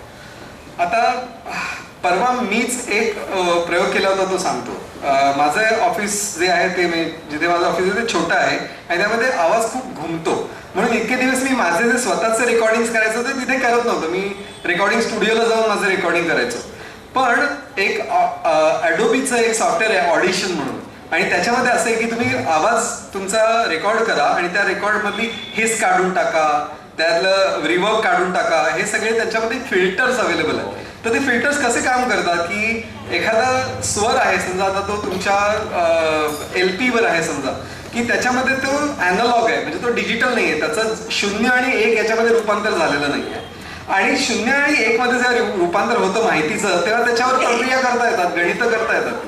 त्यामध्ये एखादं खरखर असेल समजा एखाद्या गाण्यामध्ये, आणि ती खरखर जो खरखर येणारा जो भाग आहे त्या भागाची अँप्लिट्यूड किती आहे तो समजा एकदा आयडेंटिफाय झाला की 75 आहे, 200, तर तेवढाच काढा असं मी त्यांना एक कमांड देऊ शकतो. म्हणजे जेव्हा ती खरखर जिथे जिथे येईल त्या गाण्यामध्ये ती सगळी काढली जाते सरसकट. त्याच्यामुळे ते एकदम स्मूथ होतं गाणं, म्हणजे कळतच नाही की इथे काही दोष आहे याच्यामध्ये. पण आता हे सगळं गणिती आहे. थोडक्यात सांगायचं तर तुमची जी काही इन्फॉर्मेशन मी जे आता बोलतोय या माईक मधनं जे पुढे जात आहे ते अॅनालॉग आहे कदाचित, पण त्याचं जर डिजिटल रेकॉर्डिंग केलं तुम्ही आता उद्या युट्यूबवर टाकलं तर ते डिजिटलच होणार आहे. माझा आवाज जो आता तुम्हाला ऐकू येतो तो 0 आणि 1 या मालिकेमध्ये लिहिला जाणार, आणि तो त्या कॅमेरामधनं पण लिहिला जातो. आता तो 0 आणि 1 मध्येच आहे. त्याच्यामुळे त्याच्यावर गणिती प्रक्रिया करून तुम्हाला हवं तसं त्याचं चेंज करता येतं. आता मी बोलतोय माझा आवाज डोनाल्ड डक सारखा सुद्धा निघू शकतो आणि तुमची माफी मागून मोहम्मद रफी सारखा पण येऊ शकतो उद्या. पण हे किती योग्य आहे? योग्य म्हणजे तुम्ही जेव्हा ही गोष्ट चांगल्या कारणासाठी वापरली जाते तेव्हा ती योग्य आहे. म्हणजे आता रफी साहेब नाही आहेत, पण मला त्यांच्या आवाजात नवीन गाणी ऐकायची आहेत, तर मग ते मी आणलं. किंवा एखादा अनेकदा असं होतं की हॉलिवूडमध्ये किंवा आपल्या इथे सुद्धा चित्रपटाचं शूटिंग चालू असताना एखादा मेन ऍक्टर असतो तो राहत नाही या जगात. मग त्याचे सीन जेव्हा तुम्ही कम्प्लीट करता ते कसे कम्प्लीट करणार नाही, तर तिथे चांगला भाग आहे. पण काय म्हणतात त्याला की कला म्हणजे नक्की काय, किंवा कलेचा आस्वाद घेणं म्हणजे नक्की काय, तर त्या आकृतीला, त्या ओरिजिनल आकृतीला सलाम करणं हे आहे ना. मग त्या खरखरी सकट गाणं ऐकणं हीच खरी मजा नाही का? मग तेव्हा जर तसं असेल तर आर्टिफिशियल इंटेलिजन्सने ते स्मूथ करून ऐकणं कदाचित चुकीची गोष्ट आहे जुन्या गाण्यांसाठी. पण नवीन कलाकृती तयार करताना जर मला पुढच्या 100 वर्ष ती कलाकृती राहावी आणि त्याच्यामध्ये कोणत्याही पद्धतीची घट होऊ नये असं वाटत असेल तर त्याला डिजिटल करून घ्या. डिजिटल झालं की जनरेशन लॉस, म्हणजे तुम्हाला हे माहिती म्हणून मी सांगतो, जनरेशन लॉस जो आहे की एका कॅसेटचं दुसऱ्या कॅसेटमध्ये रेकॉर्डिंग केलं, त्या कॅसेटचं तिसऱ्यामध्ये केलं की शेवटी त्या आवाजाची वाट लागते. ते डिजिटलमध्ये होतच नाही, कारण सगळं गणितीच आहे, गणितामध्ये कधी चूक होत नाही. त्यामुळे एकाची कॉपी दुसरी जरी तुम्ही केली, म्हणूनच मी याच्यात म्हटलं ना की ज्याची कॉपी होऊ शकते त्याची किंमत कमी होते. हे खरं, कारण तुमच्याकडे जे गाणं माझ्याकडे आहे, मग काय डिजिटल पुस्तक करतात. डिजिटल पुस्तकाचं एक दुधारी तलवार आहे. मी तुम्हाला सांगतो, आता मराठी प्रकाशक आणि मराठी लेखक यांच्याबरोबर मी अनेकदा बोलतो आणि ते असं म्हणतात की आधीच मराठी पुस्तकांना वाचक मिळत नाहीये आणि तुम्ही असं म्हणता की ही डिजिटल आवृत्ती आहे ती लाखो लोकांच्या घरात जाईल, ते पैसेच देणार नाहीत आम्हाला त्याचं काही. पण आता किंडलमध्ये, आता ॲमेझॉन किंडलमध्ये माझी अनेक पुस्तकं मी ठेवतो, तर सगळ्यांना मी पैसे दिलेले आहेत आणि ती माझ्याकडे राहतात, पण ती कायमस्वरूपी राहतात. म्हणजे डिजिटल टेक्नॉलॉजीचा उपयोग हा एखादी कलाकृती जपण्यासाठी करायला काहीच हरकत नाही. पण पायरसी आणि दुसऱ्यांना ते फुकट घेऊ देणं हे करणं चुकीचंच आहे ना. त्या जो कलाकार आहे त्याच्या दृष्टीने ते खूपच अयोग्य आहे. त्यामुळे त्यात दुधारी तलवार दोन्ही आहेत त्याला बाजू. बाकी कोणाला आधी प्रश्न? येस, एक मिनिट. आर्टिफिशियल इंटेलिजन्स आता पुढे जाऊन ऍडव्हर्टायझिंग आणि मार्केटिंग या दोन फील्ड्सवरती कसा परिणाम होऊ शकतो, पॉझिटिव्ह आणि निगेटिव्ह दोन्ही? एक या दोन ह्याच्यावर ऍडव्हर्टायझिंग मध्ये क्रिएटिव्हिटी खूप लागते आणि मार्केटिंग मध्ये नक्कीच टिप्स वगैरे खूप लागतात. नक्कीच. आता ह्याच्यासाठी मी एक उदाहरण, एक गोष्ट सांगतो. ओके, मला वाटतं मॅकॅन एरिक्सन लंडन यांनी ते केलं होतं. एक कॉफीची जाहिरात होती आणि बस पॅनल्स तिकडे असतात, डिजिटल बस पॅनल्स. म्हणजे आपल्याकडे पण आउट ऑफ होम मीडिया जर बघितलं असतं त्याच्यामध्ये असतात की टेलिव्हिजन स्क्रीन टाईपचीच असते उभी आणि त्याच्यामध्ये जाहिराती चालू असतात. तर बस पॅनल्स जे होते त्याच्यामध्ये त्यांनी तशा जाहिराती दाखवल्या. एक साधारण 10 का 20 काहीतरी लेआउट्स त्यांनी वेगवेगळे केले होते. एकामध्ये हेडलाईन मोठी होती, एकामध्ये ती कॉफी जास्त मोठी होती, एका ह्याच्यामध्ये काहीतरी वेगळंच चित्र होतं, एका ह्याच्यामध्ये नुसता कॉफीचा कलर होता, एका ह्याच्यामध्ये नुसती टायपोग्राफी होती. असे 20 एक त्यांनी लेआउट केले. आणि त्या बस पॅनलच्या वरती त्यांनी एक कॅमेरा अटॅच केला विच वॉज रेटिनल कॅमेरा. म्हणजे जाण्या येणाऱ्यांच्या डोळ्यांच्या म्हणजे बुबुळ्यांची हालचाल टिपणारे ते कॅमेरे होते. आणि त्या कॅमेरामध्ये त्यांनी डेटा काय रेकॉर्ड केला की किती लोक याच्याकडे बघतात, किती लोक ते वाचतायत, किती लोकांच्या पिपी डायलेट होतात. तुम्हाला माहिती आहे ना की बुबुळाची साईज बदलते जर आपल्याला एखादी गोष्ट आवडली तर. सो हा सायकोलॉजिकल बिहेव्हिअरल सायकोलॉजी मधला भाग आहे. तर तो डेटा त्यांनी रेकॉर्ड केला आणि त्यांनी आर्टिफिशियल इंटेलिजन्स सिस्टमनी ते सगळे एकत्र केले. म्हणजे जे काही 20 लेआउट होते आणि त्यांनी सांगितलं की ज्या हेडलाईनला लोक जास्त बघतायत किंवा जास्त रिॲक्ट करतात ती हेडलाईन मग सगळीकडे टाका. मग हे व्हिज्युअल चालतायत ते व्हिज्युअल सगळीकडे टाका. मग हा लोगो एवढा मोठा असेल तर लोक बघत नाहीत, एवढा छोटा असेल तर बघतात, मग तो तिकडे टाका.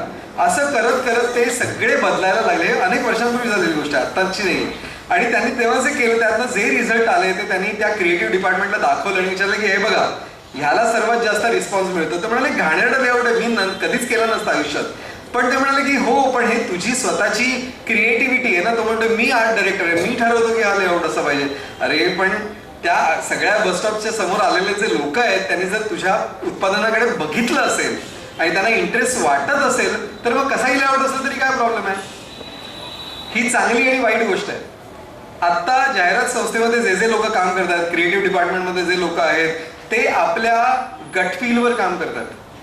त्यांचा स्वतःचा जो अनुभव आहे की काय चालतं, काय चालत नाही, काय लोकांना आवडेल याचे जे त्यांचे अंदाज आहेत त्यांच्यासाठी त्यांना तिथे बसवलं गेलंय. त्यांचं स्थानच डळमळीत होईल ना. हा एक भाग. आता अजून एक सांगतो, हा जर थोडासा टेक्निकल आहे, मला माफ करा, थोडं मी तरी सोपं करायचा प्रयत्न करेन. गुगलमध्ये एक डिझायनर होता डग बोमन नावाचा आणि त्यांनी त्याला एक असाइनमेंट दिली होती की एक पेज आहे, मला वाटतं काहीतरी गुगल ड्राईव्ह होतं का जीमेल होतं का काहीतरी, त्यात एक बटन डिझाईन करायचं होतं. साधी गोष्ट आहे, म्हणजे फार काही क्रिएटिव्ह नाही आहे, साधं बटन डिझाईन करायचं होतं.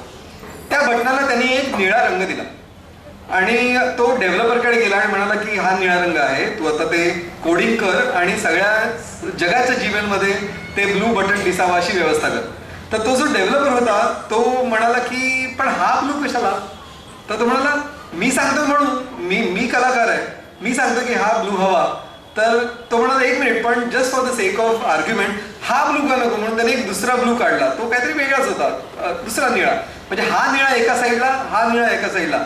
तर जो डग बोमन जो फार मोठा डिझायनर आहे तर तो म्हणाला की but that sucks, that's a bad blue, this is good blue. तर तो म्हणाला नाही पण फॉर द आर्ग्युमेंट्स आहे की माझा ब्लू काय वाईट आहे, मी डेव्हलपर असेल, मी गेलो नसेन जे स्कूल ऑफ आर्टमध्ये, पण याचा अर्थ असा नाही की मी म्हणतो ते चुकीचं आहे, मला हा ब्लू पाहिजे. शेवटी भांडण जे झालं ते वरिष्ठांपर्यंत गेलं.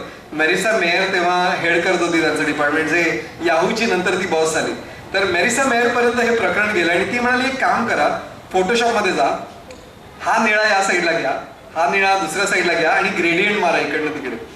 म्हणजे थोडक्यात सांगायचं तर एक निळा आणि दुसऱ्या साईडला दुसरा निळा आणि तो एकत्र मर्ज करून टाका आणि त्याच्यातले काही काही निळे घ्या आणि त्याची बटणं करा, वेगवेगळ्या जीमेल मध्ये ते टाका वेगवेगळ्या देशांच्या आणि ग्लोबल AB टेस्ट घ्या. कुठला निळा असा आहे की ज्याच्यामुळे लोक जास्त आकृष्ट होऊन त्याच्यावर क्लिक करतात, ते तुम्ही डेटाच्या साहाय्याने शोधून काढा. शेवटी निळा मिळाला त्यांना. तो डग बोमनचा पण निळा नव्हता आणि तो त्या डेव्हलपरचा पण निळा नव्हता, पण तो निळा असा होता की ज्याच्यावर सगळ्यांनी पटकन क्लिक केलं. डग बोमन म्हणाला तुम्हाला माझी गरज नाही. त्यांनी तिथल्या तिथे रेझिग्नेशन लेटर दिलं आणि गुगलला दिलं. चांगला जॉब होता, सोडून दिला त्यांनी आणि तो तिथून निघून गेला. कारण तो म्हणाला की या जगामध्ये, डेटा ड्रिव्हन जगामध्ये समजा क्रिएटिव्हिटीला काही जागाच नसेल तर मी तुम्हाला येताच कशाला की निळा पाहिजे म्हणून. ते पण तुमच्या आर्टिफिशियल इंटेलिजन्सला विचारा कोणतं पाहिजे ते.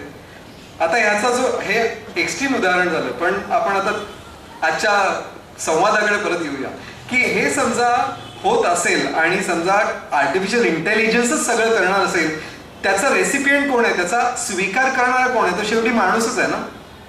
मग परत आपण तिकडे येणारच आहोत, जसं आपण त्या भित्तीचित्रांकडे गेलो, परत जसं टेक्नॉलॉजीकडे गेलो तसं तिकडे पण परत येणार आहोत. पण आत्ता तरी या क्षणाला तरी आर्टिफिशियल इंटेलिजन्स ज्या वेगाने दौडत आहे त्या वेगाने आपण दौडत नाही आहोत. त्याच्यामुळे आपल्या सगळ्यांचे जॉब्स आता धोक्यात आहेत खरं सांगायचं तर. ॲडव्हर्टायझिंगमध्ये, मार्केटिंगमध्ये, क्रिएटिव्ह डिपार्टमेंटमध्ये आत्ता जे जॉब्स आहेत ते उद्या राहणार नाहीत. लिहून घ्या, वेगळे जॉब्स तयार होतील. मी आता एक साधं उदाहरण देतो. बँकांमध्ये जेव्हा कम्प्युटर आले तेव्हा अनेकांच्या नोकऱ्या गेल्या, बरोबर. पण ज्यांच्या नोकऱ्या गेल्या त्यांना computer parts, computer hardware, computer software, networking याच्यामध्ये दुसऱ्या नोकऱ्या मिळाल्या की काही अंतराने मिळाल्या. फक्त त्यांना तेवढा वेळ होता, त्या संगणकीकरण आणि दुसरा जॉब मिळण्यामध्ये वेळ होता, जो आपल्याकडे वेळ नाहीये, कारण आर्टिफिशियल इंटेलिजन्स खूपच फास्ट जात आहे. पण एक काळ असा येईल की जर समजा आर्टिफिशियल इंटेलिजन्सच सगळं करणार असेल तर जी काही उत्पादनं तयार होतात ती घ्यायला माझ्याकडे तर पैसा पाहिजे, त्यासाठी माझी क्रयशक्ती तर वाढलीच पाहिजे. हा बॅलन्स साधला जाईल, पण तो कदाचित या पुढच्या काही काळामध्ये थोडासा त्रास देईल आपल्याला, असं मला वाटतं. मला माझ्या स्वतःच्या मुलांना तू काय कर हे मला सांगणं जमत नाही आता, की तू हे कर म्हणजे तुला चांगले जॉब्स मिळतील, हे मला खात्रीलायकरित्या सांगताच येत नाही. मला माहिती नाही उद्याचे जॉब्स काय असतील. त्यामुळे इक्विव्हॅलन्सी सगळं शिकून घ्या आणि जे तुमच्या समोर येईल त्याच्या मागे जा, असं मी आता म्हणेन. I hope I have answered. Thank you. चांगला प्रश्न होता.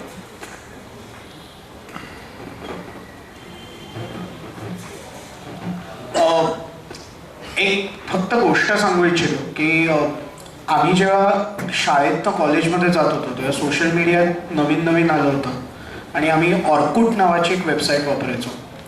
आणि त्याच्यानंतर साधारणपणे 2010-11च्या काळात आपल्याकडे फेसबुक थोडंफार फेमस व्हायला लागलं. आजकाल इकडे बसलेले सर्व वयाचे लोक फेसबुक वापरतात, व्हॉट्सॲप वापरतात. आणि ऑर्कुटकडनं जग सडनली फेसबुककडे गेलं. आणि त्याची जर तुम्ही गोष्ट वाचाल तर त्यात असं म्हटलं जातं की फेसबुक प्रसिद्ध होण्याचं सगळ्यात महत्त्वाचं कारण म्हणजे फेसबुकनी लाईक नावाचं बटन इंट्रोड्यूस केलं. आणि ते एक लाईक क्लिक केल्यानंतर तुम्ही ज्या लाईक्स मिळवता त्यातनं तुमची त्या जास्तीत जास्त लाईक्स मिळवण्याची इच्छाशक्ती वाढत गेली. म्हणजे एका बटनाने खरं तर ही एका प्रकारची क्रांती केली. आणि आज आपण सगळे फेसबुक वापरतो, फेसबुकची वेगवेगळी ॲप्स वापरतो, आपल्याला ती माहितीच आहे. जगात चाकाचा शोध हा जसा मानवी इतिहासात फार महत्त्वाचा होता, आगीचा शोध जसा महत्त्वाचा होता, तसाच प्रिंटिंग टेक्नॉलॉजीचा शोध हा सुद्धा खूप महत्त्वाचा होता. आणि ज्यातनं संवाद हा खरं तर किंवा ज्ञान हे एका पटकन वेगाने जगभर पसरलं. आज आपण जेव्हा 21व्या शतकात आहोत आणि 21व्या शतकात आपल्याकडे ज्ञानसाधनेची किंवा ज्ञानार्जनाची इतकी साधनं अवेलेबल आहेत. आपल्याकडे असलेला डेटा हा जगातला सगळ्यात स्वस्त डेटांपैकी एक आहे आणि त्याच्यामुळे आपल्याला वेगवेगळ्या गोष्टींचं नॉलेज मिळतं. त्याच्यामुळे संवाद आज काय आहे किंवा संवाद उद्या कसा असेल याच्यावर आत्ता आपण फक्त बोलूच शकतो. पण सर जसं म्हणाले की कुठेतरी टेक्नॉलॉजीला एका काळानंतर मर्यादा येतील किंवा तिचा कुठेतरी लोकांनाच वीत येईल आणि त्यातनं गोष्टी बदलत जातील.